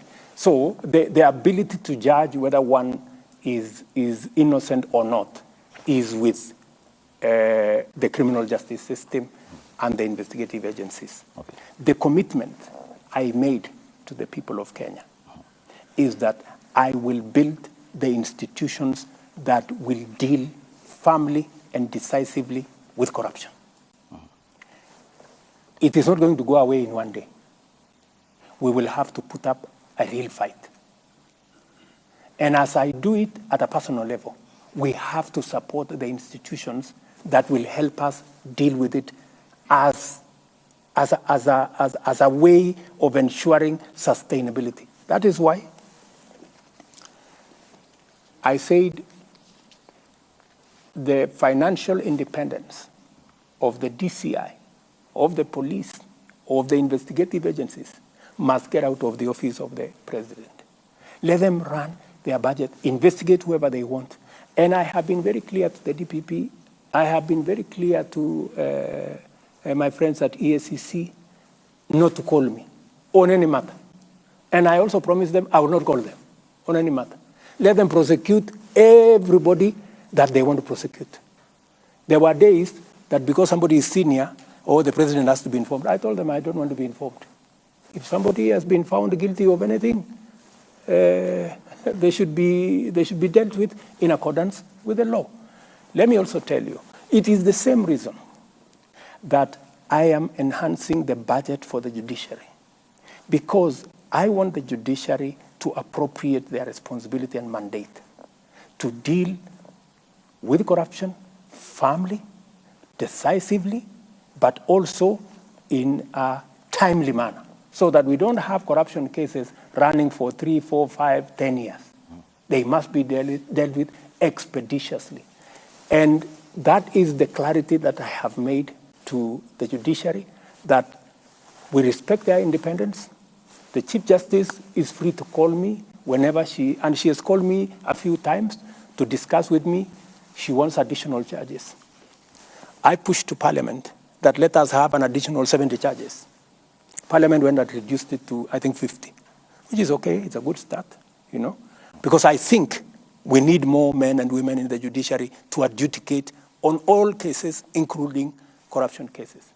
She came to me about the budget. We came and discussed with her the areas they wanted in the budget. They wanted this small claims court. We provided the funding for it. The first one's in Nairobi. We gave them the resources to make sure that they begin the small claims court and another hustler court. It's a smaller court. I don't know whether I'm saying the right one, but that one. Because she said she wants to do bottom up. Small claims court. Yeah, so small claims we provided the resources for it. She came back to me and told me she wants to complete, I think they have about 20 different buildings in different places for courts around the country. That's why I have put money, because that's why I have given them an extra 4 billion shillings, because it is my commitment that we should build the capacity of the judiciary to be able to handle cases. We should build the capacity of the DCI. We should build the capacity of the EACC so that they can do their job. I cannot do everything. I'm a human being. That's true, Your Excellency. With the capacity also comes responsibility. Yes. Those officers that you've mentioned are the ones that have been involved in what we can call the debacle about dropping of cases. The DPP goes to court and says, I was expecting the DCI to give me more information. The DCI has not given me more information, so I have nothing to take this case forward. The Controller of Budget went to Parliament, and she actually also spoke about what happened with regards to the Telecom Kenya payment. Now, these are officers who they're independent constitutionally, but they have sworn an oath of office on how to do their job. Do you think they ought to take responsibility for these actions, for taking somebody to court over 8 years, no prosecution proceeds, and then a case is dropped on account of, I do not have evidence? They are the best placed to answer those questions. And they should answer those questions. I mean, if you've taken somebody to court for 8 years, and then you actually did not have a case against them, it was orchestrated, it was malicious, you have something to answer, you know? Because my understanding, from what I have seen in the courts, is that there are people who have been taken to court, and the cases have never moved, you know, from day one. You know, the cases have never made even a step. And it is the reason why I asked Kinoti to resign and leave. Because he was involved in the exercise of politicizing the criminal justice system. Is that sufficient? Which is unacceptable to me, you know, which is unacceptable to me. So, and you can ask Mr. Amin. You can ask the new IG. He rarely receives a call from me on anything because I want them to do their job. My friend, I have a job to do here. I wake up early, I sleep late. I don't have time to go and do the job of a policeman. Mheshimiwa Rais, I don't have to go and do the job of a judge. Let them also do it. Naomba nilete swali lake karibu na wewe. Wakati wa maandamano ya Azimio wiki ya pili, wiki ya kwanza haswa, kuna wajumbe 5 wa Azimio ambao walikamatwa, akiwemo seneta wa Kilifi Stewart Mazayo, mbunge wa Malindi Amina Munyazi, mbunge wa Kilifi Kusini Ken Chonga, Opiyo Wandayi na wengineo. Na baada wiki moja mlipokutana na kiongozi wa upinzani Raila Odinga na kutoa tangazo kwamba maandamano sasa yatakwisha na mtaunda jopo la upatanishi, siku iliyofuata ilitangazwa kwamba wale mabwana wameachiliwa na hana makosa yoyote. Je, waliachiliwa kwa msukumo wa kisiasa ama ni hivyo ninavyozungumza kwamba ni kazi ya mtu si yako? Kwa nini sadfa hii ya kwamba leo mapatano, kesho waachiliwa waliokuwa na makosa jana? Kwanza hatukukutana na kiongozi, hiyo ni story yako. Hatukukutana na kiongozi wa upinzani. Nilitoa taarifa yangu, yeye akatoa yake. Hatukukutana. Hiyo ni ya kwanza. Pole kama kuna mtu alikuambia tulikutana. Jambo la pili. Hiyo swali lingine ya pili. Lakini muhimu kwamba kulikuwa na upatano katika taarifa zenu mbele ya Wakenya, mbele ya umma. Hiyo ya pili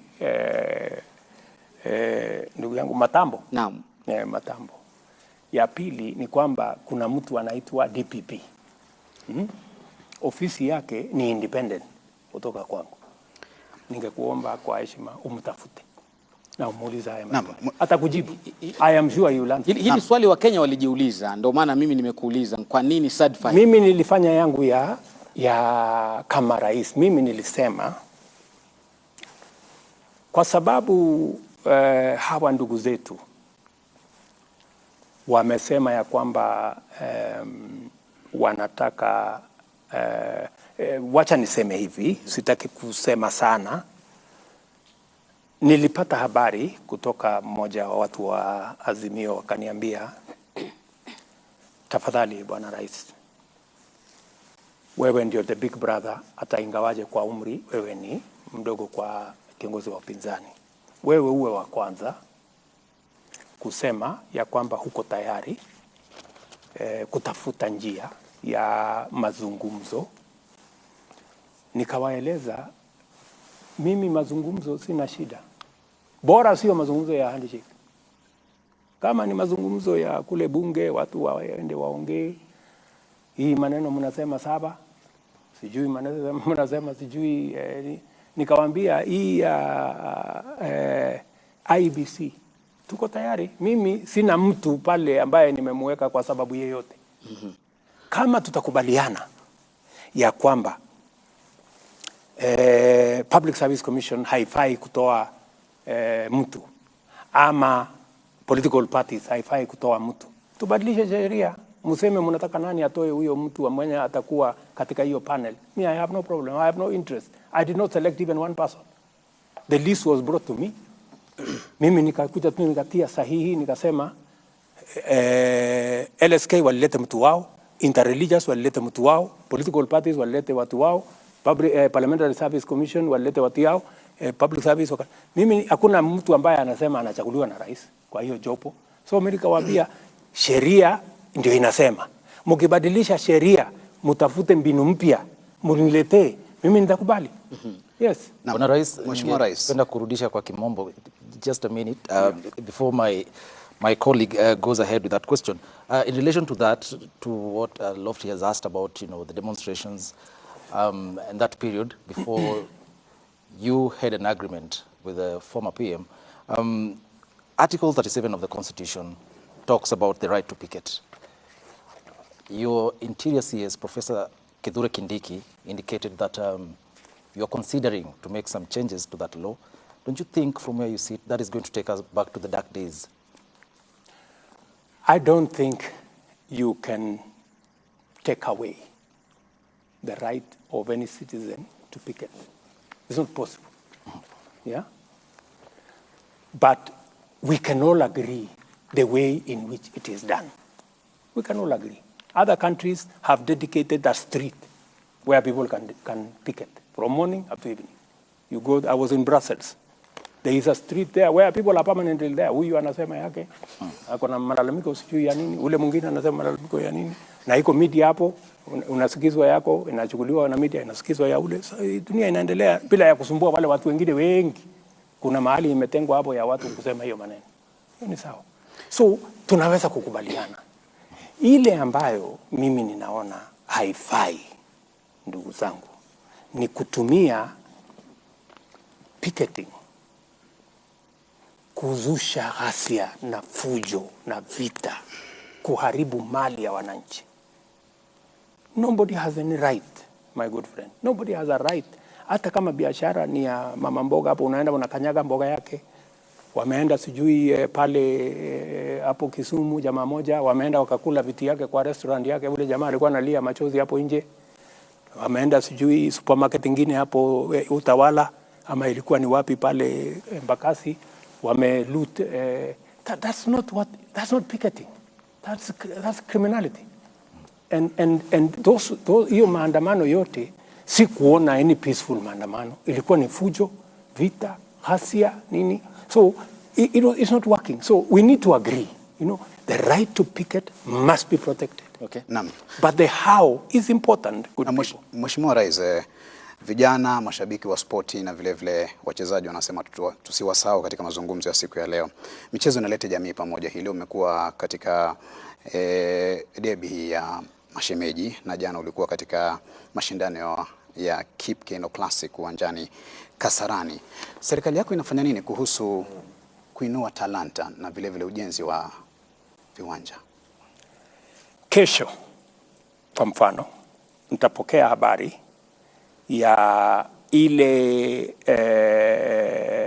commitment nilifanya kwa watu wa Kenya ya kwamba nitaweka umuhimu katika mambo ya michezo katika taifa letu la Kenya. Nilisema tutajaribu kuhost Africa Cup in 2027. We are launching our bid on Wednesday, right?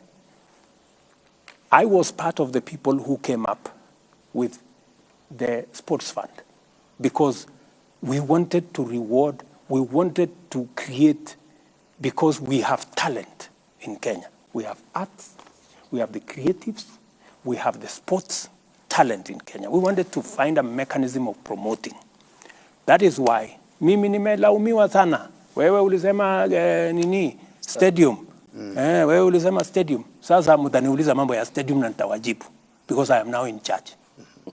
Tupe jibu. Na niko na mpango, nimemwambia Babu na Mwamba atengeneze master plan. You will see a big difference. Okay. Yeah? And already we are doing something about our stadia, right? So we are going to invest in the infrastructure.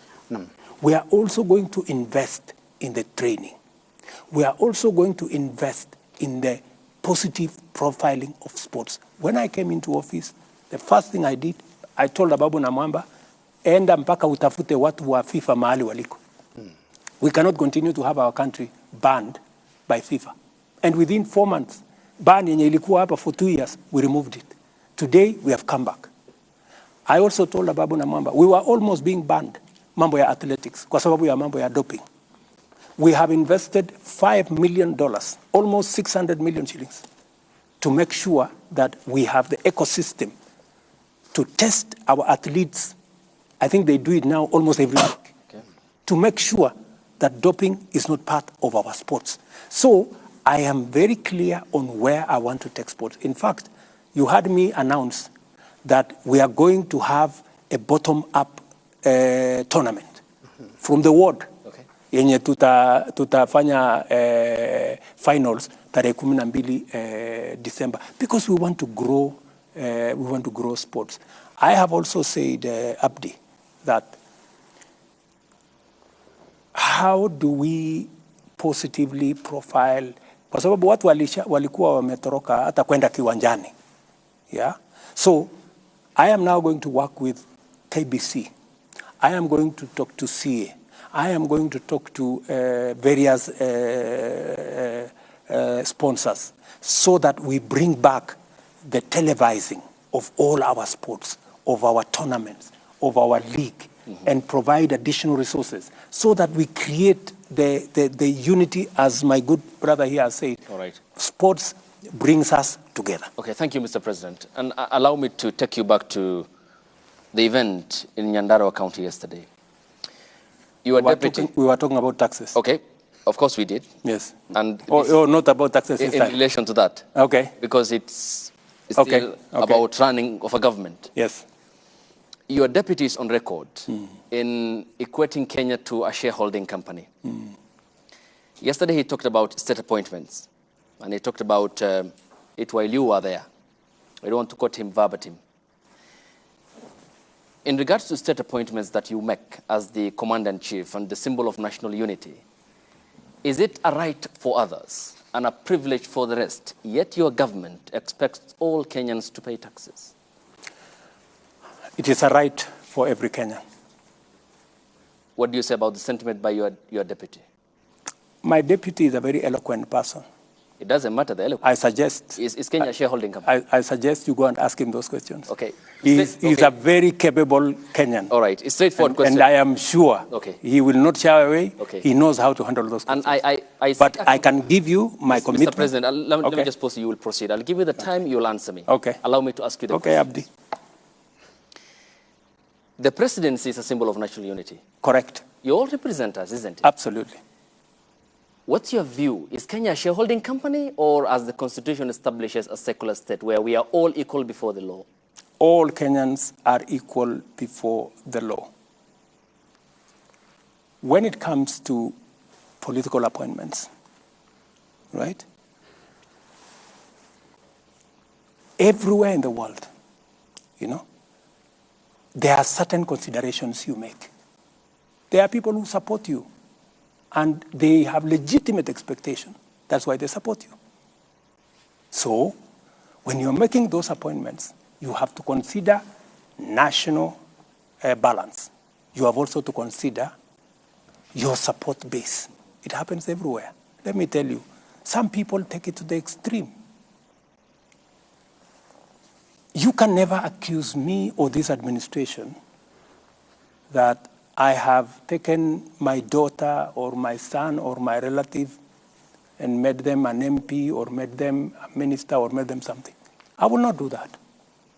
Yeah? I will not do that. Our competitors do that. They go take their children, they take them here, they take them there, they take them... That I will not do. Because I understand where I am coming from, right? Let me also tell you the following. Sometimes, because of our, obsession, allow me to use that word, it's a bit negative, because we are too much interested in this tribe, this guy is this tribe, this guy is this tribe, this guy is this tribe. We get too absorbed in tribe identity, identity politics. It's time we transited from identity politics into politics of interest. Abdi, the 36,000 housing units that I have launched for construction, there are close to 100,000 Kenyans working. There are Kenyans from all over the place. Nobody asks them when they go to those construction sites as quantity surveyors or technicians or electricians, or nobody asks them which tribe do you come from.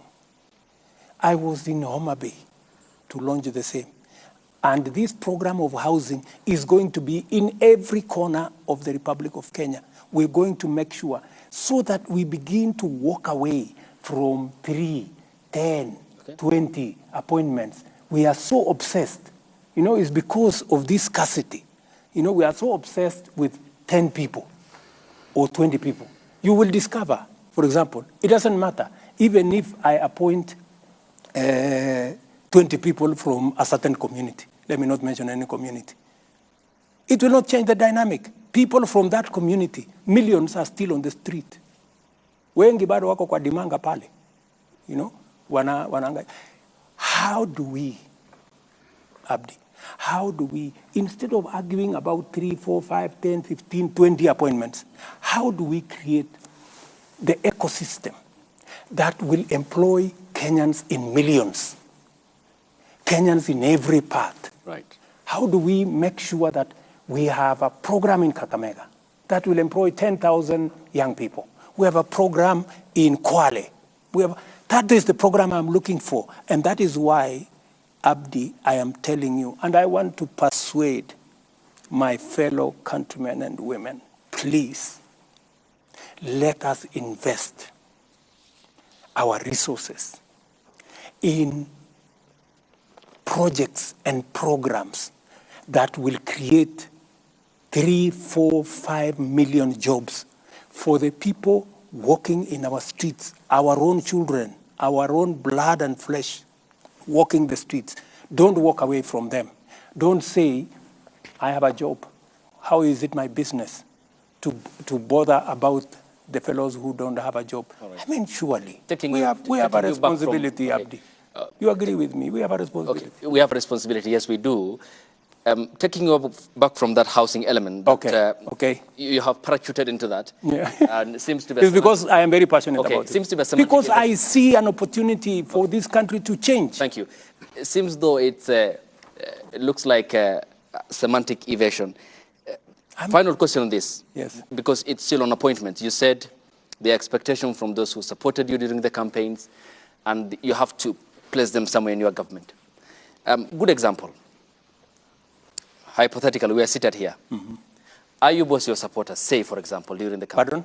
Ayub was supporter. I supported you, your campaigns, by financing, but I have no qualifications. Eric Latif didn't support you, but he's a Kenyan like me who expects to serve his country. He has the qualifications. He has the merit, for example, let's say. Between me and Eric in your government, who will you pick? I will pick Eric. But that is not the case in many aspects. That is the case. It isn't. That is the case. You have made political appointees. That is the case. Awarding competency. And I appointed General Ogola. General Ogola is among the people who went to Bomas to try and overturn my victory. Do you know that? But because when I looked at his CV, he was the best person to be general. I called him and I sat him down. I told him, my friend, you went to Bomas to try and overturn my victory. But because you are the best person to be general, I'm going to give you the job. That is how it works with me. That's why I told you, if a person has the qualification, if he is the best for the job, I will give him the job. But that is the military. There's a code of conduct for the military and how politics works in Kenya, Mr. President. Let me tell you, my friend, I had the opportunity. I could have appointed anybody. I had, I think, 10 choices. I didn't have to. You know, there are people who say, oh, you know, William Ruto appointed Ogola because he was the deputy CDF. That's not the case. I made the decision consciously. And I made the decision against the advice of many people. Many people told me, you should not give this, you should not reward this kind of behavior. Okay. But, you know, I also must be sensitive. What exercised my mind?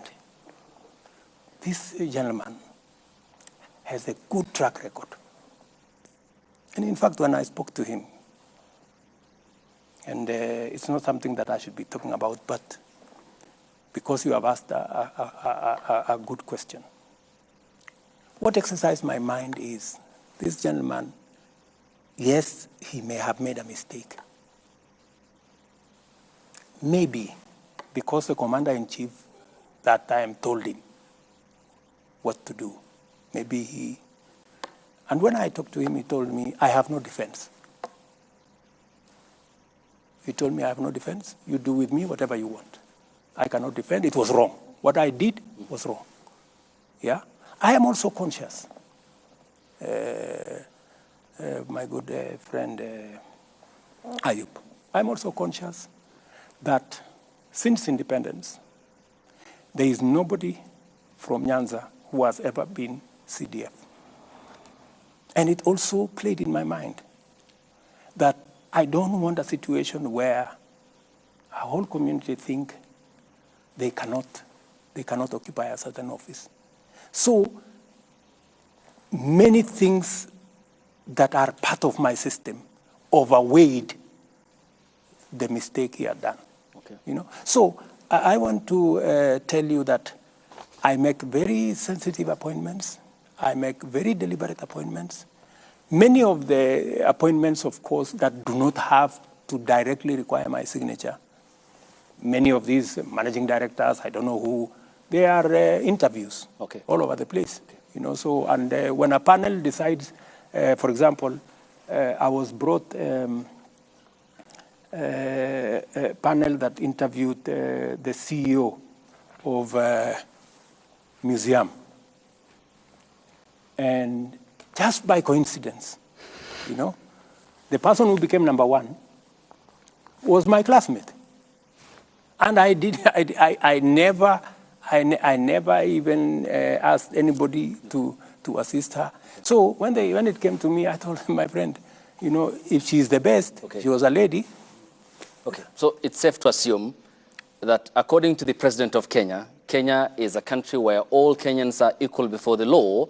But interestingly, according to his deputy president, it's a shareholding company in which political appointees ought to be the priority for the government.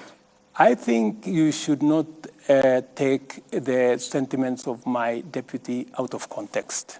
What was the context? I think it is fair if you can arrange an interview with him so that you can contextualize, you know, because now we are discussing him, me and you, and he's not here. Not him per se, Mr. No, President. because that's what it is. Okay, not him per se, Mr. President. We are discussing what he said. He's not the subject here, but okay, let me put it this way. Let me paraphrase the question. What's your interpretation of what a shareholding company means? What do you understand by it? I think, from where I sit, I think what Rigathi Gachagua is just trying to say is that while it is true that first we must serve all Kenyans equally, we must, to the extent possible, spread appointments across the country.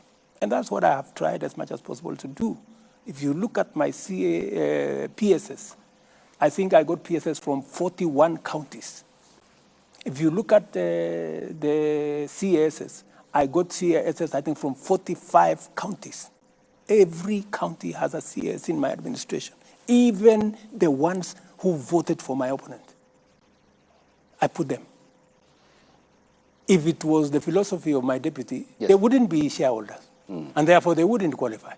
But you know, there is an extent to which you must nationalize, you know. Many people thought, for example, the Hustler Fund. Many people thought, oh, you know, this is just going to be for the people who voted for Kenya Kwanza. It is not. Look at the distribution of the Hustler Fund. Every county in the Republic of Kenya equally. You know, you don't have to know nobody. You don't have to know your MP. You don't have to speak to nobody. It is your phone and Hustler Fund. You have your money, you move on. So that is, and precisely, my good brother Ayub, precisely what I was saying. Instead of arguing about 20 appointments, 15, I don't know, this community, that community, why don't we bake a bigger cake? Why don't we create 1 million, 2 million jobs so that everybody has a piece of the pie? And that is what I am asking my good people, the people of Kenya, to help me, you know, invest in these programs. Let us pay our taxes. Let us contribute to the housing fund. Let us, those of us who have a job, let us not hold those who are without a job in contempt. They have not committed any crime. They are not lesser human beings. It is just that they don't have the opportunity me and you have. Let us do something about them also feeling part. Mheshimiwa, kabla mwelekezi wetu ama kiongozi wetu kumalizia, naomba tukate mzizi wa fitina kwa swali lake Ayub. Kwa hivyo sasa hivi unaweza kuambia Wakenya kwamba matamshi ya naibu wako unayakana na kuyakashifu kwamba serikali yako si kampuni ya hisa. Haya ni mambo yako. Kwa hivyo unamuunga mkono basi. Haya ni mambo yako. Tuambie je. Nimewaambia, you know, yule bwana ni mtu mwenye ako na anaweza kujieleza. Mbona nyinyi mnakuja kumleta hapa, kumleta kwa mjadala hapa? Mumemuuliza yeye akakataa kuwaona. Tumeleta maneno yake, hatuja. Mbona mnaleta maneno yake na ni mtu mzima? Kwa sababu ako na akili timamu. Wewe ndio kiongozi wa serikali. Mbona msiende nimewaeleza msimamo wa serikali ya Kenya. Sasa ile imebaki, mtafute, anaitwa Rigiji. Mtafute. Excellency, we will be concluding our conversation this evening, and thank you very much for giving us this time. But we have to conclude with a conversation about future generations. Yes. Article 53 of the Constitution, every child in Kenya has a right to free and compulsory basic education. The junior secondary school pupils went to school on the 30th of January. and they closed at the end of April. And by the time they were closing, many of them had not received sufficient teachers. Many had not received books. So by and large, learning did not take place for an entire term. They have opened for the second term. They still have a shortage of teachers. They still have a shortage of books. It has been said that the JSS and the transition of CBC from primary level to the middle level is being bungled. I've not heard you, Mr. President, speak out against this. I've not heard you mention this. Are you aware, Mr. President, that about 1.19 million children in Kenya are not learning, that there's a crisis? When I came into office, I found a big crisis. That is why I appointed a presidential party to look at education. And by the way, I believe that education is the most important instrument of shaping our human capital and our future. Because the biggest asset we have as a country is the human capital. That is what makes Kenya what it is. And education is the one that sharpens our education, our human capital, beginning with primary school. When I came into office, what did I do? I quickly appointed a presidential party to work on it, and I made certain decisions. I reversed the decision that these kids go to a secondary school, because in a secondary school, there was going to be need to build an extra classroom. When we had already a classroom, we would have a bigger crisis if we had gone that route. We already have a classroom in the primary section. I said they should be retained in the primary section. I also made the decision that it is not necessary to change the uniform. Because many of them, we have a problem there of uniform. I don't know how uniform costs, 4,000 to 5,000. I don't understand that. 20,000, Mr. President. 14,000, I don't know. So there is a problem there. There is corruption. We must deal with it. And that's a subject for another day. So I made that decision. I also made the decision to hire 35,000 teachers, the largest ever, right? Because there was need. I went ahead because that whole education ecosystem, we are working on refining the CBC to make sure that it is not overloaded. We've agreed on some of the elements. We are working on some of the elements. In fact, the bigger problem there was, and I had to talk to TSC, Madam Nancy Macharia, was that some of the teachers had not even been paid. I asked them, is it a question of money? It was not a question of money. It was a question of forms. They need to fill this, they need to fill this, they have not submitted this, they have not submitted that. And it was a requirement because this is public money.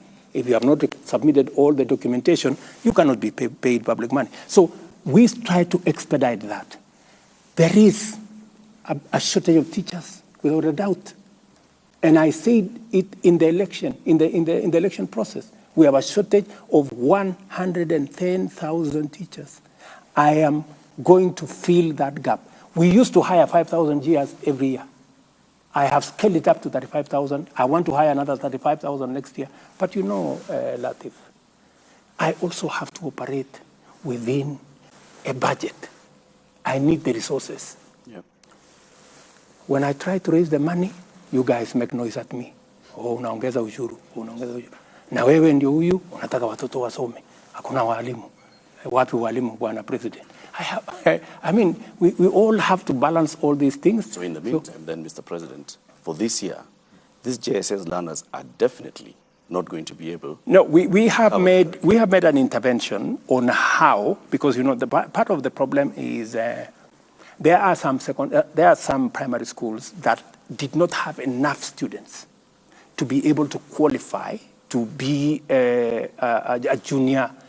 To create a junior secondary classroom. So we're trying to see how we can put together some of the institutions. We're also identifying teachers that have diploma so that we can post them into into the JSS. the JSS, because we now have a bit more in the primary school. So we want to promote those ones in the primary so that they can cover the gap, and hopefully when we move into this new budget, maybe towards the September, we can then be able to hire them. So what happens to these cohorts? They will be taught. We have made temporary interventions to be taught. But let me also tell you about the whole subject of education. The crisis you have in CBC, you had the same crisis in our TVETs. Our TVETs were almost closing because we didn't have enough lecturers. I have had to make an intervention in the supplementary budget to hire an extra 1,300 lecturers. We have, they needed 3,000. I could only accommodate with the finances 1,300. I will do another 1,700. We have also changed the funding structure of our tertiary institutions, IUP. We've changed the financing structure because we have to be realistic. Our universities, for example, we were giving them 44 billion a year. Yeah? 44 billion was less than 50% the amount of money they need to be able to teach. So we are sending kids there. We've given them half the money. They don't know what to do. They cannot pay the lecturers. They cannot pay bills. They cannot pay NHIF. We have a whole crisis. And nobody was making any decision because nobody wanted to, because it was too big a problem. So when we came into office, I asked my economic team, call the vice chancellors. We sat down with vice chancellors. We told them, gentlemen and ladies, let's have a conversation. You know, we have to be realistic. What's going to happen? So we sat down with them. We sat down with the presidential party.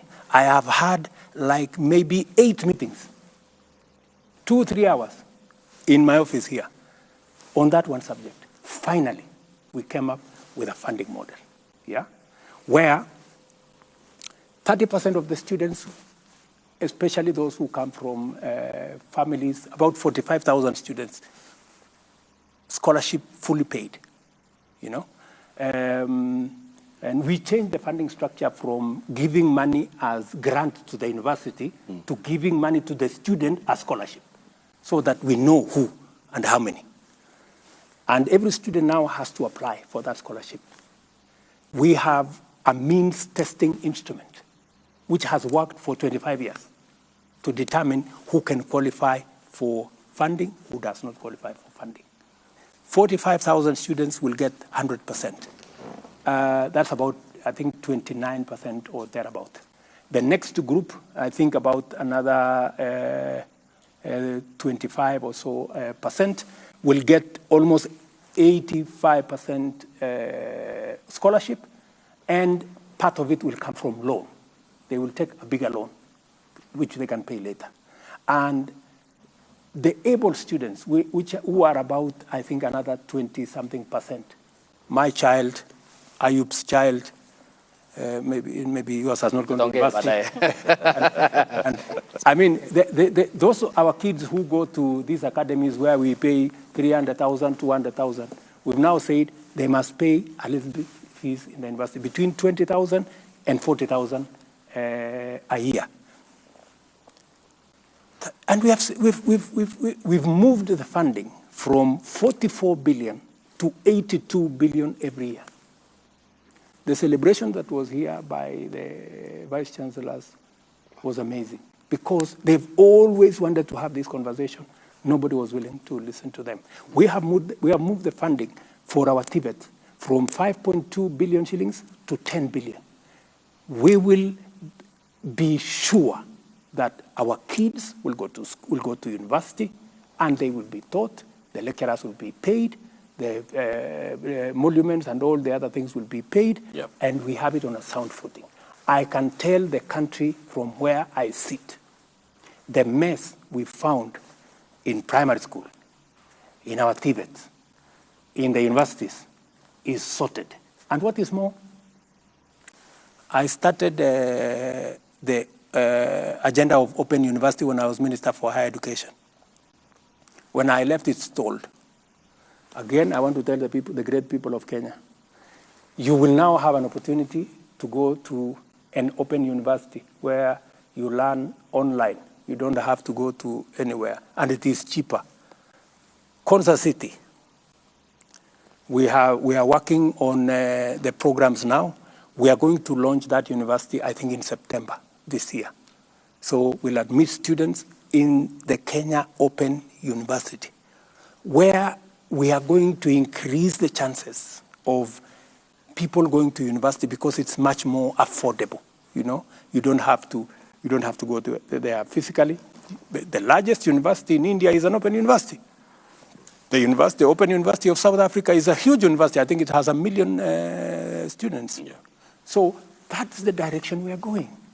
That is the kind of reform, that's the kind of thinking you need in a country for us to move forward. Mheshimiwa Rais, unapoangalia sekta ya elimu na tushikanishe tu pamoja na masuala ya usalama, unapoangalia eneo la North Rift, bado kumekuwa na changamoto ya usalama na kuna wale wanafunzi ambao walitarajia kujiunga na JSS sasa hivi pengine hawana madarasa.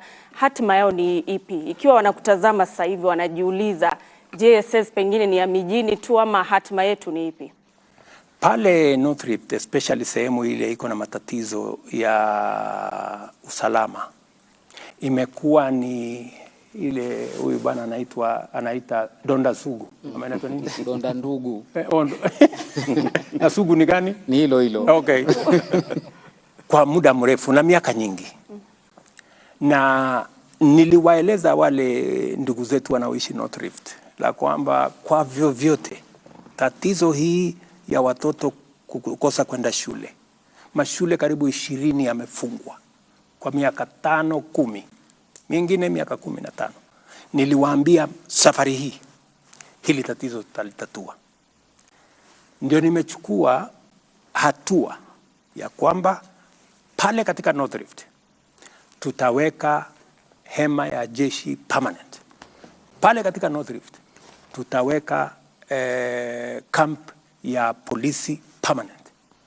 Hawa magaidi na wakora na wezi wa ng'ombe tutapambana na wao. Na mimi nataka niwaambie nikiketi kutoka hapa, kwa vyovyote, if it's going to take 10 years, if it's going to take 20 years, they better be ready. Because this story of kids not going to school must come to an end. Mimi nimetoa pesa karibu milioni 100, nimepatia jeshi waende wajenge hizo mashule zote ambazo zilivunjwa na hawa wakora ili tuwarudishe watoto wetu. I'm going to get a report next week. I spoke to actually Machogu this morning. I'm going to get a report next week. Mahali wanajeshi wetu wamefikisha, because our kids must go back to school and we are going to deal with the challenge of insecurity in the North Rift, whatever it takes. And I have made that commitment as the President of Kenya that North Rift we must get rid of this insecurity in North Rift, because North Rift once and for all. Yes. Naomba mheshimiwa tumambua time imeisha. Muuliza swali la mwisho. Naomba tu kuongeza bizari kwenye swali lake Nancy la masuala ya Baringo. Naam. Okay. Ni kwamba kuna shule moja inaitwa Ngeleche na nyingine inaitwa Rugus, bado hazijafunguliwa na zinatumika zingine kama vituo vya kuwafunza wale wanajeshi ama polisi wa akiba. Ni miezi 3 sasa ama 4 katika operation hii ambayo inaendelea, na Wakenya wanasema hawajaona matunda yoyote kwamba watu wameshikwa ambao ni magaidi na wale majahili katika eneo lile. Ukijibu hilo, ni juzi tu waziri wako wa usalama wa ndani Kindiki Kithure alikuwa katika eneo la mpakani mwa Somalia, Ethiopia na Kenya kukutana na mawaziri wengine, na kuna mpango kwamba eneo ambalo lilikuwa limefungwa kwa zaidi ya miaka 10 huenda likafunguliwa. Ni kwamba katika ukanda huo sasa kuna usalama, mmepambana na magaidi vilivyo kama serikali ama namna gani? Ni kweli. Nimeenda by the way mpaka hiyo shule ya Rugus. Ya, na ukienda pale utapata matatizo sana. Ukiyaona yale mambo yako vile mambo yalivyo pale. Na ndio sababu niliamua ya kwamba kwa vyovyote, hata kama itanigharimu nini, lazima hii jambo tulitatue. Ni kweli kuna mashule, nafikiri kulikuwa na mashule karibu 20, nafikiri there are almost 5 or 6 schools that are not yet open. Because some of them have not been repaired. Wengine wazazi walihama, watoto walihama. So lazima tuweke kwanza usalama wa kutosha, ndio wale watu warudi pale, ndio tuweze kufungua shule. Ile hakikisho mimi nataka nitoe ni kwamba serikali ya Kenya itahakikisha ya kwamba kwa vyovyote tukitumia jeshi la polisi, tukitumia askari wa ziada ama ulisema wanaitwa nini? Akiba. Hawa wote tutawaweka katika hiyo mchanganyiko mpaka swala hili la usalama lipatikane. Pale mpakani tumezungumza na serikali ya Somalia. Tumezungumza na IOM, nilikuwa na wao hapa juzi. Na tukasema kule kufunga kwa biashara mpakani kuna wafanya magaidi kuona ya kwamba wamefaulu. Ni vipi tunaweza kuhakikisha, unaweza kuweka ya kwamba hali ya kawaida ya maisha inaendelea hata pale tukibambana na magaidi. Kwa sababu kule kufungwa kabisa kwa mpaka makes it look like the criminals have succeeded in blocking people between our two countries, trade between our two countries, and as a result smuggling and illegal things are going on. It is better we have a formal border where taxes are being collected by Somalia on the other side, Kenya on this other side. Because in the absence of a border point, it means there is nowhere, so you will still find products moving from here to there, but there is no mechanism of checking whether the products meet standards, whether taxes have been paid.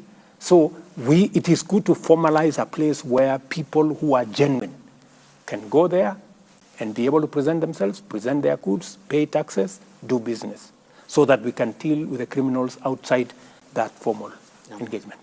Shukran kwa kukubali bizari yangu kwenye Asante sana. Mheshimiwa Rais, naona tumetumia muda wa ziada, muda wa akiba zidadi muda wote. Thank you very much for speaking to us this evening, Mr. President. We have not exhausted the list of questions that we had from Kenyans, but we've even extended some time so we can get some more time. Can you allow me 1 minute? Yes, please. You have to get your closing remark. Okay, before I do my closing remark, wacha niseme tumeondoa ushuru kwa aircrafts, helicopters, parts, engines. Nikasikia kaona watu wengi hapo wakisema unajua huyu president marafiki zake sijui tunasikia hata yeye yako na helicopter sijui katika ile project ya kawaida. Mimi nataka niwaeleze wa Kenya hivi. Tumeondoa ushuru kwa mambo ya aircraft kwa sababu Wilson Airport na Kenya is I think the second or third or fourth busiest airport in Africa. Hii Wilson Airport yetu hii. Na kazi kubwa ya Wilson Airport pale ni repairs, maintenance, and one more. We have a very big ecosystem of engineers and people who work in the aeronautical field who had shifted base kwa sababu wakati tuliweka hii ushuru yote wakahamia Tanzania, wakahamia Uganda. Tukapoteza biashara, tukapoteza ajira. Wilson Airport karibu inafungwa. So the same industry players kutoka Wilson Airport walikuja wakasema, jameni, mbona sasa mnatufanya tupeleke ndege zetu Tanzania ama Uganda? Na hapa ndio tuko na engineers, hapa ndio tuko na specialists ambao wanaweza kutufanyia hii kazi. It was purely because we are protecting our jobs and we are protecting our business. So that's the reason. And every other tax that I have put, it is reasoned out. And by the way, I sat in this room with every ministry, every PS, myself, with my team, to interrogate the budget. Because I have to own up and take responsibility for everything that this government does. Except, of course, the ones that I cannot, Lakini, to the extent possible, I must be able to answer to the people you say, Dayup. The people of Kenya. Yes, the countrymen and women. I must be able to answer to them when I am called upon to. What if the ladies and gentlemen in the National Assembly and the Senate do not pass the finance bill? Then what? We will cross that river when we get there. But I think I have made, and I will continue to make, a persuasive argument. I believe in engagement. I believe in working with people. That's why I'm taking time to explain myself. You know, I don't think there is any other president who has explained himself the way I do, because I want to persuade the people of Kenya. I don't want to impose things on people. I want them to understand. I want them to criticize what we are proposing. But we must all be objective. You know, is it reasonable? Does it make sense? You know, because we have a country, my friend, and I want to tell you, Latif and this great team, Eric, Lofty,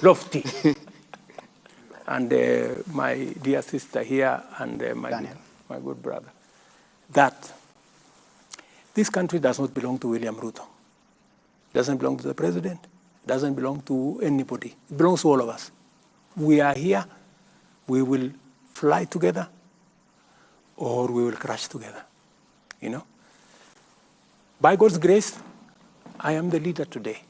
You know, and I owe it to the people of Kenya and God, who I swore by the Bible to do the right thing for this nation. I must make a contribution. It is not always that you get an opportunity like the one I have to make a difference in a nation.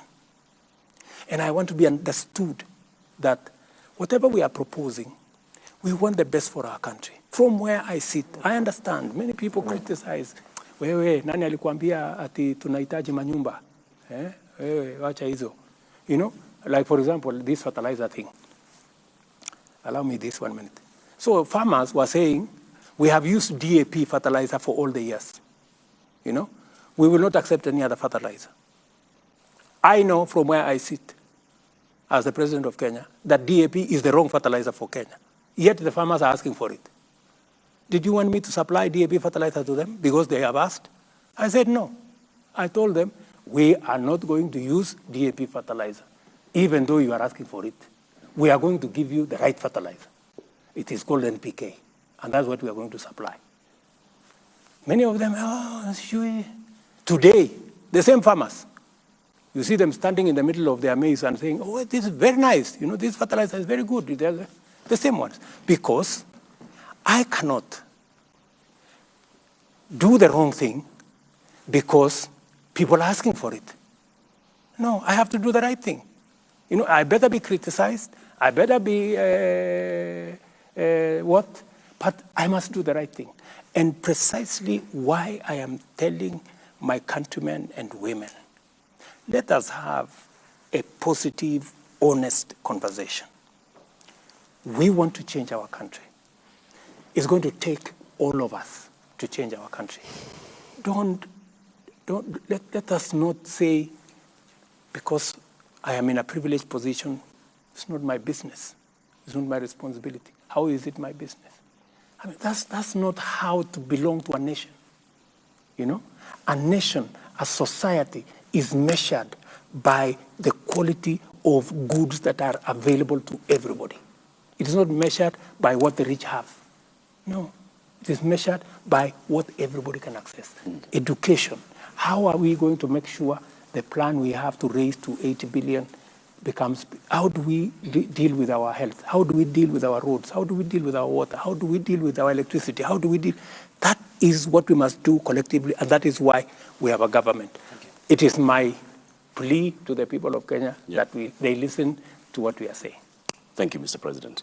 Thank you very much for giving us this opportunity to speak to Kenyans and to also respond to questions. This, of course, goes a long way in entrenching our democracy, and will continue holding you accountable for the words that you say. By all means do. And the deeds of your government. Yes. And continue asking me the difficult questions. It is good. It's good for me. That is our job. Yes. Good for democracy. Yes. Good for openness and transparency. No problem. That's our job. Wewe fanya kazi yako, sisi tufanye kazi yetu. And thank you very much for tuning in to this conversation with His Excellency President William Ruto this evening. Thank you for all the questions that you had shared with us earlier. Unfortunately, we were not able to pose all the questions, but we hope that you've gotten sufficient answers to the questions that we have asked and the answers that the President has given. Asanteni sana. This has been a joint broadcast of several media houses. Have a good evening.